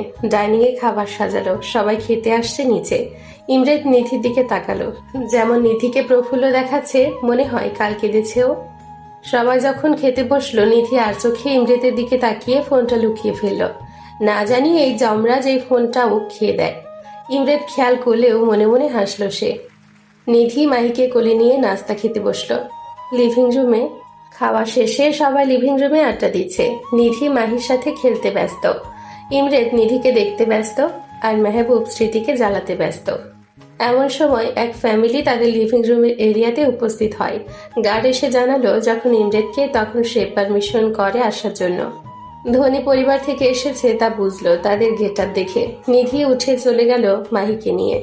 সবাই নিজেদের মতো কুশলাদি করলো। ইমরেত বসে নিজের ফোন গোতাচ্ছে। আসলে যে জন্য আমরা এসেছি সেটা বলি এখন। ভদ্রলোক জানালো। জি অবশ্যই বলুন। মেহবুব বলল। আসলে যে মেয়েটি এখান থেকে উঠে গেল তাকে আমার ছেলে কলেজে রাস্তা পার হওয়ার সময় দেখেছে। ইনফ্যাক্ট বিয়ে করার জন্য এক প্রকার অস্থির হয়ে গেছে। তাই ও মেয়ের জন্য আমার ছেলের বিয়ের প্রস্তাব এনেছি। আমার ছেলে আসতে চেয়েছিল, কিন্তু ওর জরুরি বাইরে যাওয়া লাগবে, এজন্য আসতে পারেনি। ভদ্রলোক জানালো। নিধিকে মিন করতে ইমরেত তখনই চোখ তুলে তাকিয়েছিল। যখন পুরো কথা শুনলো তখন রেগে আগুন হয়ে গেছে, চোখটাও লাল হয়ে গেছে। মেহবুব আর স্মৃতি একে অপরের মুখ চাওয়াচাওয়ি করছে আর ইমরেতের দিকে তাকাচ্ছে। Living room. ইমরেতের হাত মুঠো করে বসে আছে, কপালে ভর দিয়ে। মেজাজ তার সপ্তমে উঠে আছে। Stop it. চিল্লিয়ে বলল ইমরেত। ভদ্রলোকের বউ ইমরেতের এমন ধমক শুনে ভয়ে লাফিয়ে সোফার উপর পা তুলে উঠে বসে গেছে। স্মৃতিও ভয় পেয়ে গেছে। মেহবুব জানতো এমন কিছু হবে। সে তার ভাইকে বলল, রিল্যাক্স ছোট, ঠান্ডা মাথায় কথা বল। মেহবুবের শান্ত জবাব। কিভাবে শান্ত হয়ে উত্তর দিব? ওনারা কাকে নিয়ে কথা বলছেন? কার জন্য প্রস্তাব এনেছেন? দাঁতমুখ খিচে জবাব দিল Imret. I know, but they are not aware of this ভাই। মেহবুব উত্তর দিল, I don't care, please say them to leave from here. আরো চিল্লিয়ে বলল ইমরেত। ওগো, এই ছেলে কি পাগল হয়ে গিয়েছে? এমন চিল্লিয়ে উঠছে কেন একটু পর পর? ভদ্রলোকের বউ জিজ্ঞেস করছে তার স্বামীকে। আহা, চুপ করো তো। ভদ্রলোক বিরক্তিকর সুরে বলল। স্মৃতি এসেও ইমরেতকে সান্ত্বনা দিচ্ছে যে চুপ করতে। এই আপনারা এখনো বসে আছেন?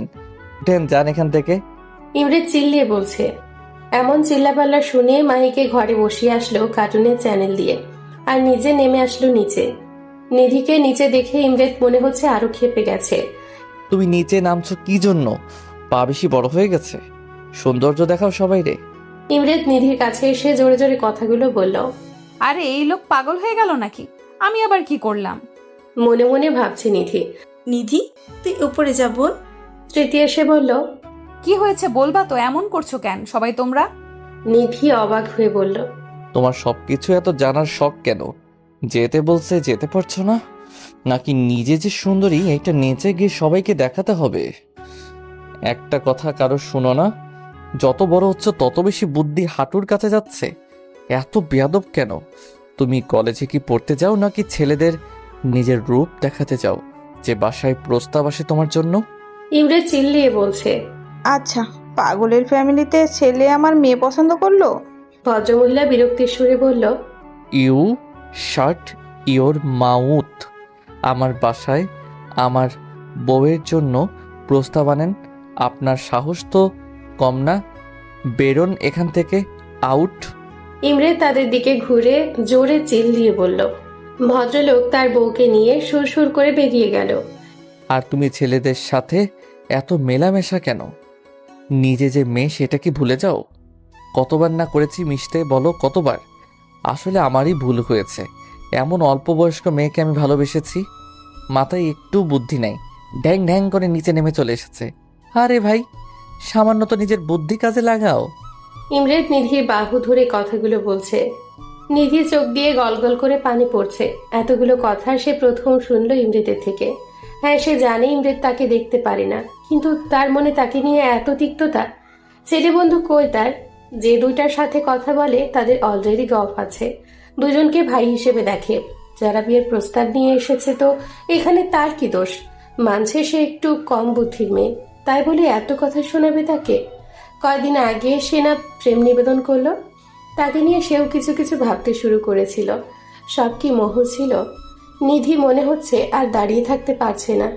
ইমরেত, কুল ডাউন, অনেক বলে ফেলেছ।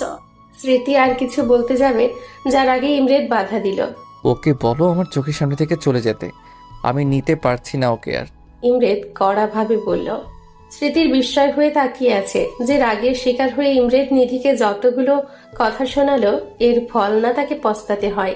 নিধির মনে হচ্ছে আকাশ থেকে পড়ছে ইমরেতের এই বিহেভিয়ার দেখে। নিজেকে সামলে নিয়ে উপরের দিকে যাচ্ছে, কিন্তু পাটাও মনে হচ্ছে। ধীর পায়ে রুমে যেয়ে মাহিকে তার মা ডাকছে বলে ঘরে দরজা বন্ধ করে দিল। নিধির বুক ফেটে কান্না আসছে। এরকম বকা কখনো কোনো দিন খায়নি সে। কি দোষ ছিল তার? সে তো জানতো না তার বিয়ের প্রস্তাব আসবে। সে জানলে কি নিচে নামতো? বাবা মাকে তার খুব মনে পড়ছে। বালিশ আঁকড়ে ধরে কেঁদেই যাচ্ছে। স্মৃতির পেছন পেছনে সে দরজা নক করে রেসপন্স পায়নি। টেনশনে তার জানও শুকিয়ে যাচ্ছে। কি থেকে কি হয়ে গেল আজকে? অপরদিকে ইমরেত নিজের রুমে সে নিজেকে লক করে বসে আছে। ঘরে জিনিসপত্র ভাঙচুর করেই যাচ্ছে, তারপরেও ক্ষান্ত হয় না সে। সাহস কি করে হলো আমার নিধির জন্য বিয়ে আনার? নিধির উপর শুধু আমার এই ইমরেত চৌধুরীর অধিকার। নিধি শুধু আমার, সব কয়টাকে শেষ করে দিব যে আমার নিধিকে কেড়ে নেওয়ার জন্য আসবে। হাতে থাকা ফ্লাওয়ার ভাস ভেঙে বলল। যখন ইমরেত একটু শান্ত হলো তখন তার টনক নড়ল। নিধির সাথে ক্রোধের বশে কি বিশ্রী বিহেভিয়ার করেছে মনে পড়তেই তার মাথাটা কেমন যেন ফাঁকা ফাঁকা লাগছে। তাৎক্ষণিকভাবে ইমরেত নিজের রুমের দরজা খুলে বেরিয়ে পড়ল নিধির রুমের উদ্দেশ্যে। নিধির রুমে দরজা ধাক্কিয়ে চলে যাচ্ছে, কিন্তু নিধি দরজা খুলে না। আরে বড় লোকের ফুয়া, জানোস না তুই তোদের সব ঘরে রুমে সাউন্ড প্রুফ করে রাখছস? স্মৃতি এমন দরজাতে বাড়ি দেওয়ার আওয়াজ শুনে মাহিকে কোল থেকে নামিয়ে মেহবুবের কোলে দিল, যেন ওকে দেখে। স্মৃতি ছুটল নিধির ঘরের দিকে, যেহেতু আওয়াজটা ওইখান থেকেই আসছে। কি করছো কি এখন তুমি? স্মৃতি এসে ইমৃতকে জিজ্ঞেস করলো। দেখো না ভাবি, নিধি দরজা খুলছে না। এই নিধি, দরজা খুলো। বলে দিল আরেকটা বাড়ি। ইমৃত জানালো, ও খুলবে না, আর ও না করেছে যেন কেউ বিরক্ত না করে। তুমি তো চেয়েছিলে যেন ও তোমার সামনে না আসে তো। স্মৃতি বলল, ভাবি প্লিজ, তুমিও জানো আমি রাগের মধ্যে বলেছি। রাগ উঠলে হুঁশ থাকে না। আর ও বললেই হলো দরজা খুলবে না। এই খুলো, লাস্টবার বলছি। তখন না হয় রেগে বলেছি, এখন কিন্তু সত্যি সত্যি তোমার কানের নিচে চটকনা পড়বে একটা। ইমৃত চিল দিয়ে বলছে। কামড় নে। ইমৃতের হাত ধরে স্মৃতি টেনে নিয়ে গেল ডাইনিং এ। ইমৃতের সামনে পানির গ্লাস ধরলো স্মৃতি, ইশারায় জানালো পানিটা খেতে হবে এখন তাতে। ইমৃত পানিটা নিয়ে এক নিঃশ্বাসে খতম করে ফেলল। লিসেন টু মি কেয়ারফুলি ভাই। তুমি আজ যা ওকে বলেছ, অন্য কোনো মেয়ে হলে কিন্তু এখনই বাড়ি ছেড়ে চলে যেত, কিন্তু ও আছে কারণ ওর বাবা মা আমাদের ওপর অনেক ভরসা করে তাকে এখানে পাঠিয়েছে। সে চায় না তার বাবা মায়ের কাছে আমরা ছোট হই। আর তুমি যা বলছো আজকে, তা তো তুমি নিজেও জানো নিধির মতো মেয়ে এই আমাদের জেনারেশনে পাওয়া খুব দুষ্কর। নিধির চালচলন যেমন সোজা সরল, তেমনি নিধির মনটা পানির মতো স্বচ্ছ। নিধিকে আমার ছোট বোন আর কলিজাও ভাবি আমার, কারণ আমার নিজের কোনো বোন নেই। তুমি যখন নিধিকে এইসব বলেছিলে মনে হচ্ছিল তোমার গালে একটা থাপ্পড় দেই, কিন্তু দেই নাই। কেন জানো? নিধিকে যেমন বোন ভাবি, তোমাকেও আমি ভাই ভাবি, কারণ আমার ভাইও নেই। নিধিকে যতটা ভালোবাসি আমি তোমাকেও আমার ভাই হিসেবে ততটাই ভালোবাসি। তাই তোমাকে বোন হিসেবে আমার শাসন করতে বাধা নেই। তুমি নিজেও বুঝতে পারছো এখন রাগের বশে যে কথাগুলো যা বলছো তা ভুল। রাগের বশে আমরা অনেকটা হিংস্র হয়ে যাই। তুমি তো এমন ছিলে না। আমি জানি যতটুকু তোমাকে দেখেছি আর চিনেছি আর বুঝেছি যে তুমি তোমার এসবের প্রতি কন্ট্রোল রাখো। তবে আজ কেন এরকম হলো জানি, নিধিকে নিয়ে তুমি অতিরিক্ত সিরিয়াস, অতিরিক্ত ভালোবাসো ও তুমি তাকে, কিন্তু তুমি আজ যা বলছো ওকে, তাতে তোমার জন্য ওর মনে একটা দাগ কেটে গেছে। সে অনেক কষ্ট পেয়েছে ইমৃত। স্মৃতি কথাগুলো বলল। I know that I hurt her a lot, but she also have to why I so mad about her that time. ইমৃত মাথা নিচু করে বলল, সবাই সব কিছু বুঝে না ভাই। তুমি যতটা ম্যাচিউর ও ততটা না। ওর নরম মনে অনেক আঘাত পেয়েছে তোমার এই বিহেভিয়ারে। স্মৃতি বলল। আমি ওকে মানিয়ে নিয়ে আসি। ইমৃত উঠতে গেলে স্মৃতি বসালো ওকে আবার। স্মৃতি বলল, এখন না, আজ এমনি ধকল গেছে ওর উপর, সময় দাও। ওকে ছাড়া আমার দম বন্ধ হয়ে আসে ভাবি। ওকে ছাড়া আমার নিঃশ্বাস নেওয়াটাও দায়। আমি তো ওকে পাগলের মতো চাই। ওকে অনেক বেশি ভালোবেসে ফেলেছি সেই 4 বছর থেকে। ওকে আমি কারোর সাথে দেখা তো দূরে থাক, আমি ভাবতেও পারবো না। নিধি সবসময় উল্টা পাল্টা ডিসিশন নেয়। এই যেমন কয়দিন আগে হোস্টেল খুঁজছিল। আজকের আমার বিহেভিয়ার দেখে যদি অন্য কিছু করে, ও যদি আমারে ছেড়ে যেতে চায়, আমি ওকে খুন করে ফেলবো একদম। ইমরেত স্মৃতিকে কথাগুলো রেগে বলে উপরে চলে গেল। নিজের রুমে এসে ধড়াস করে দরজা লাগিয়ে দিল। স্মৃতি দীর্ঘশ্বাস ফেলে নিজের রুমে এগোলো। সে জানে ইমরেত রাগী যতটুকু, তার চেয়ে অধিকতর ভালোবাসে বেশি নিধিকে। মেহবুবও তাকে তুলে নিয়ে বিয়ে করেছিল যখন তার বিয়ের কথা অন্য কারোর সাথে চলছিল। মেহবুব স্মৃতির ওপর যতটা দুর্বল, স্মৃতিও ততটাই দুর্বল। মেহবুবের শ্বাসের রাজত্ব করে যদি স্মৃতি, তাহলে স্মৃতির মনে রাজত্ব করে মেহবুব। এরকম পাগলামি ভালোবাসায় দেখে স্মৃতি মেহবুবের ভালোবাসার জালে পড়েছিল। ঘরে এসে স্মৃতি মেহবুবের দিকে তাকিয়ে কথাগুলো ভাবছিল। দরজা লক করে এসে মাহিকে সাইডে দিয়ে কুলবালিশ দিল যেন পড়ে না যায়। আর তার পাশে স্মৃতি, পাশে মেহবুব গভীর ঘুমে মগ্ন। মেহবুবের বুকে মাথা দিয়ে কিছুক্ষণ বুকে ঢিপ ঢিপ শব্দ শুনল সে। হ্যাঁ, এখানে স্মৃতির বসবাস। মেহবুবের ঠোঁটে স্মৃতি একটু চুমু খেল। মাথার চুলগুলোতে হাত বোলাতে শুরু করলো স্মৃতি। মেহবুব ঘুমের মধ্যে স্মৃতির পেটে হাত দিয়ে পা উঠিয়ে দিল তার উপর। স্মৃতির গলাতে মেহবুবের মুখ, আর ঘুমের ঘোরে ঘন ঘন নিঃশ্বাস পড়ছে স্মৃতির গলাতে। স্মৃতিও আরেকটু জাপটে ধরল মেহবুবকে। নিজের উপরে রাগ লাগার কারণে ইমরেত রাত্রি 12টার দিকে গোসল করতে ঢুকেছে। কোনো ক্রমেই তার রাগ কমছে না নিজের উপর থেকে। এমনিতেই তার নিজের সবকিছুর প্রতি কন্ট্রোল, তবে আজকে কেন এরকম নিধির সাথে করলো? তার নিধি কতটা কষ্ট পেল এর জন্য। 1 ঘন্টা ধরে শাওয়ার নেওয়ার কারণে ইমরেত নিজেকে মুছে বের হয়ে আসলো। ভাবছে নিধির কাছে আবার যাবে কিনা। নিধি তো দরজা লক করে বসে আছে ঘরের ভেতর। সিসিটিভি ফুটেজেও কিছু দেখা যাচ্ছে না। ভেঙে দিয়েছে নাকি কে জানে, কিন্তু ও জানবে কিভাবে ওখানে সিসিটিভি ফুটেজ আছে? চিন্তা করতে করতে ইমরেতের এক প্রকার মাথা ফেটে যাচ্ছে। ঘুমের মেডিসিন নিল, নয়তো এই চিন্তা নামক যন্ত্রণা থেকে সে মুক্তি পাবে না। 8 ঘন্টা পর সে ঘুমের রাজ্যে তলিয়ে গেল। রাত্রি 3টা বাজছে। নিধি বালিশ চেপে ফোঁস করে কাঁদছে আর হাতে থাকা চিপসের প্যাকেট গিলছে। সিসিটিভি ক্যামেরার দিকে চোখ দিয়ে রাখছে। নিধির পরক্ষণেই নিজের কিছু কথা মনে হলো। তখনই মনে হলো এই দানব ডাক্তারকে সে ভালোবাসতে শুরু করেছে। ফ্ল্যাশব্যাক, নিধির কান্না। যখন তার কান্নার সাথে হিসকে ওঠার অভ্যেস আছে, হিসকে উঠতে আরম্ভ করেছে। তাই উঠে পানি খেতে যেয়ে দেখছে জগে পানি নেই। তখন চোখ মুখ মুছে জগ নিয়ে পানি আনতে যায় সে নিচে। সিঁড়ির কাছে এসে শুনতে পেল সে স্মৃতি আর ইমরেতের কথোপকথন। আর একটু কান উঁচিয়ে সে শুনতে গেল কি নিয়ে কথা হচ্ছে। স্মৃতি আর ইমরেতের সম্পূর্ণ কথা শুনে চোখ দিয়ে আবারও তার নোনা জল বইছে। এদিকে তার হিচকিও থেমে গেছে। সে তার রুমের দিকে পা বাড়ালো। বর্তমান। আমাকে বকছেন না মিস্টার দানব রূপে ডাক্তার? আপনাকে যদি নাকে দড়ি দিয়ে না ঘুরিয়েছি, আমার নামও নিধি না। আমাকে আপনি কাঁদিয়েছেন। আমার মতো ভোলা মেয়েকে ওই অপরিচিত লোকের সামনে অপমান করেছেন। আপনার হাল যে আমি কি করি শুধু বুঝবেন এখন থেকে। নিধি আপন মনে কথাগুলো বলছে আর চিপস চিবুচ্ছে। চিপসটা ছিল তার হ্যান্ড ব্যাগে। স্মৃতি প্রায় এটা সেটা খাওয়ার তাকে টাকা দেয়। এটা মেহবুব দিয়েছিল বাইরে থেকে এনে, রাখাই ছিল ব্যাগে। চিপস খাওয়া শেষ করে পানি খেয়ে একটা লম্বা ঘুমের দিকে নিজেকে নিয়ে গেল। সকালবেলা নিধি সকালবেলা রেডি হয়ে পাউরুটি দিয়ে নাস্তা করে ভার্সিটির উদ্দেশ্যে বেরিয়ে গেছে। স্মৃতিকে তার দেওয়া ফোন নিধি ব্যাগ দিয়ে বলেছে, আপাতত এটার দরকার নাই ভাবিপু, তোমার কাছে রাখো। স্মৃতি প্রতি উত্তরে কিছু বলতে পারেনি। সে বুঝতে পেরেছে নিধি ঠিক কতটা কষ্ট পেয়েছে। এদিকে ইমরেত ঘুম থেকে উঠে বেলা 1টা। মেডিসিনের চাপে সে এতক্ষণ উঠে নাই, বেহুশ হয়ে ঘুমিয়েছিল। ঘুম থেকে উঠে ঘড়ির দিকে নজর গেলে তার চোখ কপালে উঠে যায়। ধরফড়িয়ে উঠে সে ফোন হাতে নিয়ে দেখে সেম টাইম।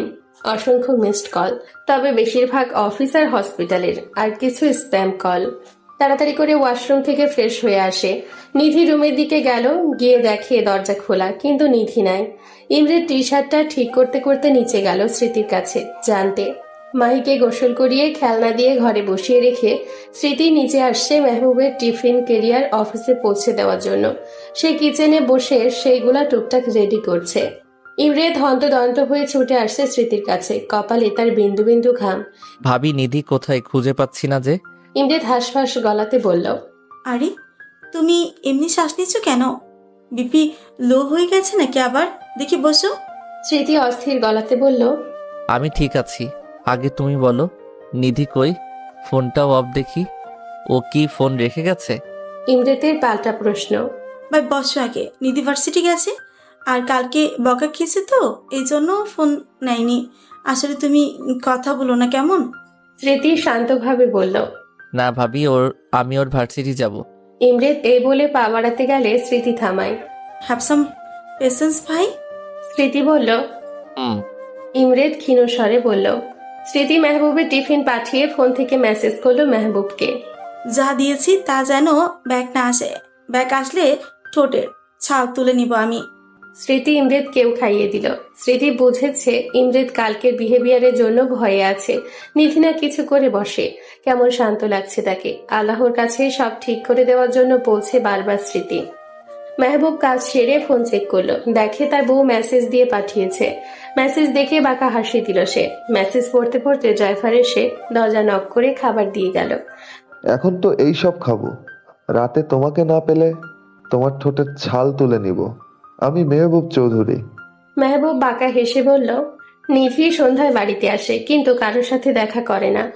যেখানে ইমরেত থাকে সেখানে যায় না, খাবারও নিজের ঘরে খায়। দরজার সব সময় বন্ধ করে রাখে। নিধি প্রতিদিন খুব সকালে যায় আর সন্ধে আসে।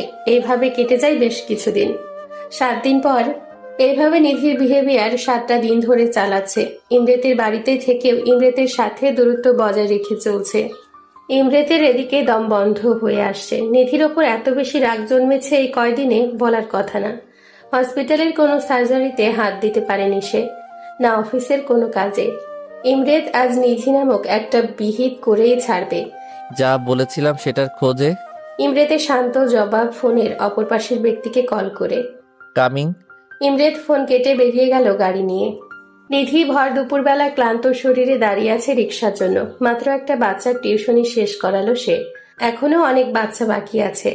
হ্যাঁ, সে টিউশনি আরম্ভ করছে। সিদ্ধান্ত নিয়ে ইমরেতের বাসা ছেড়ে দেওয়ার। 1 পা 2 পা করে এগোচ্ছে, কিন্তু মাথাটা ঝিমঝিম করছে নিধির। তার সামনে একটা গাড়ি থামলো। গাড়ি থেকে সেখান থেকে একটা পুরুষ নেমে এসে নিধির গালের উপর সর্বশক্তি দিয়ে একটা থাপ্পড় মারল। এমন ক্লান্ত শরীর আর এমন থাপ্পড় খেয়ে নিধি আর টাল সামলাতে পারল না। নিচে বসে গেল। ঝাপসা চোখে দেখে শুধু একটা কথা বলল। যমরাজ, আপনি আমাকে আবার মারলেন? নিধি কথাটা বলেই জ্ঞান হারিয়ে ফেল। মেঝেতে তার মাথাটা পড়ার আগে ইমরেত নিধির মাথাটা তার বুকের সাথে চেপে ধরল। আশেপাশের মানুষ তাকাচ্ছে তাদের দিকে। ইমরেত সবার দিকে কেমন রক্তচক্ষু নিয়ে তাকালো। তো and now go all of you. আমার বউ বেশি তেরামি করেছিল তাই মেরেছি। দেখা শেষ, জাস্ট লিভ। ইমরেতের চিল্লানি শুনে যে 5-6 জন মানুষ ছিল কেটে পড়ল। তোমার অবস্থা যে কি করি আমি এখন থেকে টের পাবা। 7টা দিনের তীব্র জ্বালা তোমার উপরে আমি ঝাল তুলব। ইমরেত নিধির মুখের দিকে তাকিয়ে বলে উঠল। নিধিকে কোলে নিয়ে ইমরেত গাড়িতে বসে ড্রাইভ করতে লাগলো। বিকেলবেলা নিধি জ্ঞানহীন হয়ে বেডে পড়ে আছে। স্মৃতি পাশে মেহবুব দাঁড়িয়ে আছে।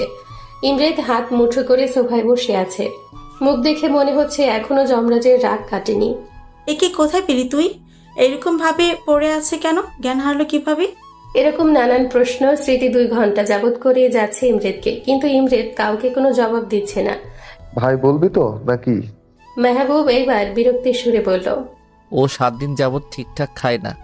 তুমি যে খাবারগুলো প্রতিদিন দিয়ে আসো সেইগুলো ও প্রতিদিন সকালে দারোয়ানকে দিয়ে আসে।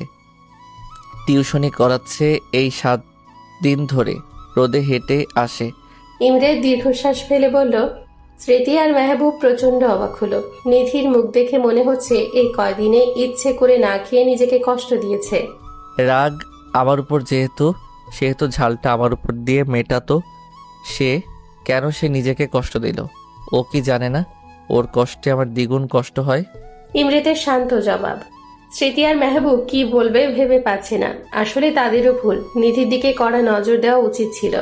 বাচ্চা মেয়ে, আমানত সে, কিন্তু দিনের পর দিন সে নিজেকে এভাবে কষ্ট দিবে এটা ভাবনার বাহিরে ছিল তাদের। ভাইয়া, তুমি ওর বাবা মাকে ফোন দাও, বিয়ের ডেট ফাইনাল করো। I don't want any kind of excuses. ও যা করেছে সে নিয়ে আমি আর রিস্ক নিতে চাই না। ইমরেত শান্তভাবে বলল। মেহবুব ওর সায় দিল, কারণ নিধির কর্মকাণ্ডের সেও ভয় পেয়ে গেছে কখন কি করে বসে। স্মৃতির শুধু একধানে নিধির শুকনো মুখের দিকে চেয়ে রইল। দীর্ঘশ্বাস ফেলে সে নিচে গেল। স্মৃতি চলে যেতে মেহবুব ও পা বাড়ালো নিধির বাবা মাকে কল করার জন্য। ইমরেত নিধির দিকে ক্রুদ্ধ চোখে তাকিয়ে আছে।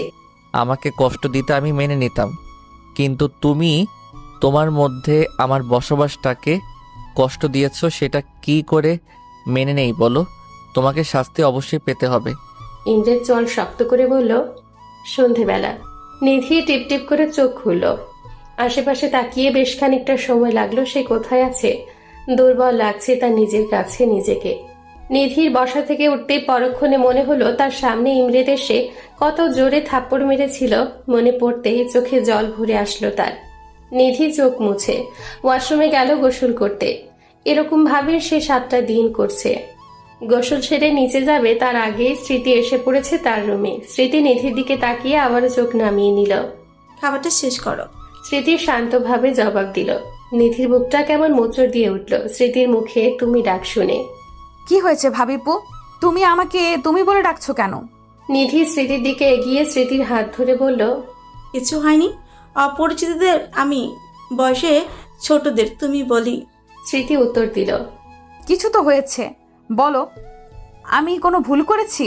করে থাকলে বকো, মারো, এভাবে কথা বলিও না প্লিজ ভাবিপু। নিধি কাদো মাখা কণ্ঠে বলল। নিধির হাত নিজের থেকে সরিয়ে বলল স্মৃতি, তুমি খাবারটা শেষ করো, আমি দাঁড়িয়ে আছি, আমার আরো কাজ আছে। নিধি এবার হাওমাও করে কাঁদতে আরম্ভ করলো স্মৃতিকে ধরে। স্মৃতির এরকম বিহেভিয়ারের সাথে সে পরিচিত নয়। স্মৃতিও আর সামলাতে না পেরে উঠে নিধিকে ধরে সেও কেঁদে দিল। একবার বলতে পারতি রাগ কার উপর করছিস? ঝড় নিজের উপর দিয়ে তুললি, একবার জানাতে পারতি। আর না খেয়ে তোর শরীর কত দুর্বল করেছিস বুঝতে পারছিস? স্মৃতি নিধির মাথায় হাত বুলিয়ে দিয়ে বলল, ইমরেতের উপর রাগ করেছিস। ইমরেত তোর জন্য পাগল হয়ে হন্য হয়ে আজ খুঁজছে তোকে। রাগে বকেছে সেটাই বুঝছি, কিন্তু তুই বুঝলি না তার রাগের চেয়েও গভীরতা বেশি তোর উপর ভালোবাসা তার।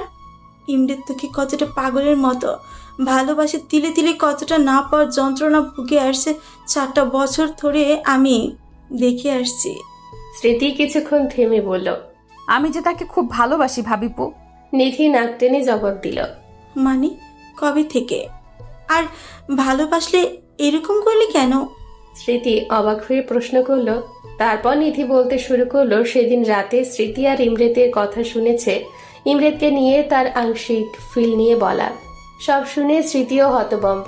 এরা দুজনেই এমন আজাইরা কাজ করবে, মাথা খারাপ হবে তার। আমি শুধু ওনাকে বোঝাতে চেয়েছি আমাকে কষ্ট দিলে উনিও আঘাত পান। ভালোবাসাটা আমার কতটুকু তার প্রতি সেইটুকু শুধু বুঝতে চেয়েছি। এই কয়দিনে আমি তার সামনে যাইনি ঠিকই, কিন্তু তাকে এই কয়দিনে চোখের আড়াল হয়ে আমার জন্য তার ছটফটানি দেখেছি। আর আমি সাকসেস হয়েছি, কিন্তু বেয়াদবটা আজ আমাকে আবার মেরেছে। নিধি নাক টেনে বলল, তো কি করবে? তুই এত পাজি, এমন কাজ কেউ করে? স্মৃতি হেসে বলল, তো উনি আমার রুমে সিসিটিভি রাখবে কেন? আমি তো দেখতে পেয়েছি যেখানে উনি ক্যামেরা রেখেছিল সেখানে আমার ফার্স্ট এড বক্স ছিল। আমার আঙুল কেটে যাওয়াতে ওখান থেকে ওয়ান টাইম ব্যান্ডেজ আনতে যেয়ে দেখি ওখানে সিসিটিভি ক্যামেরা। আমি দেখে ভেঙে ফেলেছি তখন। নাক ফুলিয়ে বলল নিধি। স্মৃতি কি বলবে? এদের কাহিনী দেখে বুঝে উঠতে না পেরে নিধিকে খাইয়ে দিয়ে নিচে গেল আর তাকে বলে গেল এমন উদ্ভট কাজ আর না করতে। রাতের বেলা 1টা বাজছে, নিধি ঘুমায় না। ইমরেত একবারের জন্য তার ঘরে আসেনি। মেজাজটা নিধির খারাপ হয়ে যাচ্ছে। সেধে আসলে কি হয় বাপু? নিধি আর থাকতে না পেরে ইমরেতের ঘরে গেল, দেখে ইমরেত নেই। তখন সে নিচে গেল ফ্রিজ থেকে আইসক্রিম খেতে। আইসক্রিম খেয়ে মাথা ঠান্ডা করবে সে। নিধি নিচে যেয়ে কিচেনে দেখতে পেল ইমরেত খালি গায়ে ফ্রিজ খুলে ফ্রিজ থেকে পানির বোতল বের করে খাচ্ছে। ফকফকা বডি দেখে নিধির চোখ কপালে। এত সুন্দর ফিগার কোনো ছেলের হয়? একটু কম সুন্দর হলেও পারতো। আর ও মেজাজ খারাপ হয়ে গেল যে উদাম শরীর নিয়ে নিচে আসছে এই জন্য। এই মুহূর্তে কেউ যদি তার খালি গায়ে তাকে দেখে, তার সুন্দর যমরাজ জামাইকে দেখে ফেলে, নজর দিয়ে দিবে। নিধি যে ইমরেতের মুখ থেকে বোতল নিয়ে নিল। ইমরেত কিছু বলল না। ইমরেতের সামনে ঢক ঢক করে পানি খেয়ে ফেলল নিধি। আপনি যে রূপবান তা দেখানো লাগবে সবাইকে। নিধির কড়া প্রশ্ন। নিধির এমন প্রশ্নে ইমরেত ভরকে যে হাসি পেলেও নিজেকে কন্ট্রোল করে। নিধিকে অ্যাভয়েড করে উপরে যাচ্ছিল। ইমরেতের অ্যাভয়েডনেস দেখে নিধির মাথা খারাপ হয়ে গেল। ইমরেত যাওয়ার জন্য পা বাড়ালে নিধি ইমরেতের হাত টেনে ধরে সামনে আনলো। এত শক্তি কই পাইল এই মেয়ে? এত দুর্বল দেখলাম তাও। ইমরেদ নিজে নিজেই বলল। উত্তর না দিয়ে কই যান? নিধি রেগে বলল। I am not interested. Imred বলল। নিধির কর্মকাণ্ড দেখে ইমরেদের হাসি পাচ্ছে, কিন্তু সে দেখতে চায় নিধি কি করে। কি বললি? নিধি রেগে বলল। নিধির মুখে তুই ডাক শুনে ইমরেদের চোখ কপালে, সে অন্তত এটা আশা করে নাই। নিধি রেগে ইমরেদকে কাছে টানে। ইমরেদের চুল মুঠো করে মুখের কাছে যেয়ে তার ঠোঁটে ঠোঁট ডুবিয়ে দিল। আকস্মিকভাবে ইমরেদের চোখ আলুর মতন হয়ে গেছে। সে ভাবতে পারে না নিধি এমন কিছু করবে। এদিকে নিধি তার চুল টেনে ঘাটটাকে টেনে ধরে চুমু খেয়েই যাচ্ছে। বেশ কিছুক্ষণ নিধি চুমু খাচ্ছে তার ঠোঁটে, কামড়ও দিয়েছে। ইমরেতেরও আর কন্ট্রোল পসিবল হচ্ছে না। নিধি সরতে যাবে তার আগে ইমরেত তাকে দেওয়ালে চেপে ধরে কেমন তৃষ্ণাতুর হয়ে চুমু খেতে আরম্ভ করলো। প্রথম বুকে নিধির নখের দাগও বসলো কয়েকটা। নিধির কোমর জুড়ে ইমরেতের হাত খেলা করছে। নিধি শ্বাস নিতে পারছে না, কিন্তু ইমরেত ছাড়ছেও না। এদিকে আধ ঘন্টা পর ইমরেত ছাড়লো নিধিকে। একে অপরের বুকের সাথে লেগে আছে তারা, হাঁপাচ্ছে দুজনেই। ভালোবাসি আপনাকে খুব, কখনো ছেড়ে যাবেন না প্লিজ। এই বলে নিধি ইমরেতকে জড়িয়ে ধরে কান্না করে দিল। ইমরেতের বুকে নিধি হেলান দিয়ে আছে। দুজন এখনো কিচেনে। নিধি ছাড়ছে না আজ ইমরেতকে। ইমরেত উঠার নাম নিলেই নিধি ভ্যাভা করে উঠছে একটু পর পর। কোন পিচ্চি মেয়ের পাল্লায় পড়ল সে? কিন্তু নিধির এরকম বাচ্চাপনা দেখে ইমরেত ফিদা হয়েছিল। বেশ কিছুক্ষণ পর দেখলো নিধির সারা শব্দ নেই। তাকিয়ে দেখলো, সে দেখে নিধি ঘুমিয়ে পড়েছে হেলান দিয়ে। ইমরেত মুচকি হেসে কোলে করে নিধির রুমে এগোলো। নিধির রুমে নিধিকে শুইয়ে দিয়ে নিধির কপালে চুমু এঁকে দিয়ে বলল, ভালোবাসি। নিধির গায়ে কম্বল দিয়ে ইমরেত নিজের রুমে গেল। আজ তার অনেক শান্তি লাগছে। তার নিধিমণি তাকে ভালোবেসে ফেলেছে। কতটা দিন অপেক্ষায় ছিল এই দিনের। ইমরেত নিজের রুমে যেয়ে বালিশে মাথা দিয়ে চোখ বুঝল। নিধির হাসি মাখা ছবি ভেসে ওঠে। এই প্রতিবিম্ব দেখে ইমরেত মুচকি হেসে ঘুমের রাজ্যে পাড়ি জমালো। সকালবেলা নিধি ঘুম থেকে উঠে ফ্রেশ হয়ে নিচে আসতেই তার চোখ চড়ক গাছ। তার বাবা মা নিচে বসে হেসে হেসে কথা বলছে ইমরেত আর মেহবুব ভাইয়ের সাথে। আর মায়ের কোলে বসে মাহি কি যেন খাচ্ছে। বলে ডাকতেই তার মা তার দিকে হাসি দিল। আমার মা কত বড় হয়ে গেছে যে এখন বিয়ে দিতে হবে। নিধির মা এসে বলল। বিয়ের কথা শুনে সে অবাক। পরে সব বিস্তারিত আলোচনা শুনে বুঝল এই যমরাজ অর্থাৎ ইমরেত তার বাবা মাকে ডেকে এনে বিয়ের কথা তুলেছে। বিয়ের ডেটও ফিক্সড হয়ে গেল। ঘরোয়াভাবেই বিয়ে হবে। নিধির এক্সাম শেষে বড় করে অনুষ্ঠান হবে। ঘরোয়াভাবে বিয়ে হলেও কিছু টুকিটাকি কেনাকাটা তো করাই লাগে।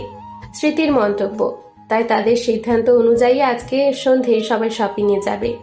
ইমরেত নিধিকে একা ডাকলে নিধির শুধু মুখ ভেঙচি দিচ্ছে কখন থেকে। ইমরেত এবার রেগে সবার মনোযোগ ভাগ হইলে নিধির হাত ধরে পাশের রুমে ঢুকে দেওয়ালে চেপে ধরে ঠোঁটে কামড় দেয়। আউচ, আস্ত দানব। নিধি বলল, হ্যাঁ তোমারই তো, কোনো সমস্যা? ইমরেতের বাঁকা জবাব। নিধি আবার ভেঙচি দিল। এইবার নিধির ঠোঁট আঁকড়ে ধরে চুমু খেতে শুরু করলো। নিধিও কম যায় কিসে, নখ দিয়ে ডেবে দিচ্ছে ঘাড় তার। সন্ধেবেলা সবাই খুব শপিং করছে। মেহবুব আর ইমরেতের কাজ পড়ায় সাথে আসতে পারেনি তারা। নিধির জন্য লাল বেনারসি আর ইমরেতের জন্য সাদা ধবধবে পাঞ্জাবি। স্মৃতি গয়নাও কিনলো নিধির জন্য। শপিং শেষে রাত 10টার দিকে তারা মল থেকে বের হয়ে গাড়ির কাছে আসে। ড্রাইভার ব্যাগগুলো গাড়িতে তুলে সবাই দাঁড়িয়ে আছে। মাহি হুট করে বলল, মা, পুপি কই? স্মৃতি এই তো বলে দেখতে যেয়ে দেখে নিধি নাই। নিচে নিধির ব্যান্ড পরে আছে চুলের। হন্যে হয়ে খুঁজতে আরম্ভ করলো, কিন্তু পায় না। স্মৃতি আর নিধির মায়ের বুক কেমন করছে এসব দেখে। তারা আরেকবার গোটা শপিং মল দেখিয়ে এলো, কিন্তু পেল না। স্মৃতি তখন মেহবুবকে ফোন করে জানাতেই মেহবুব ইমরেতকে জানালো। ইমরেতের বুক ধক করে উঠল ভাইয়ের এমন কথা শুনতেই। ইমরেতকে বলার সে 1 সেকেন্ড দেরি না করে সাথে সাথে বাড়ি পৌঁছালো। বাকিরাও বাড়ি গেছে। নিধির মা বারবার অজ্ঞান হচ্ছে। নিধির বাবা কেমন জড়সড় হয়ে বসে আছে। ইমরেতের চোখ এত বেশি লাল যে মনে হচ্ছে রক্ত বের হবে। শপিং মলের আর রাস্তায় সিসিটিভি ফুটেজ আনলো।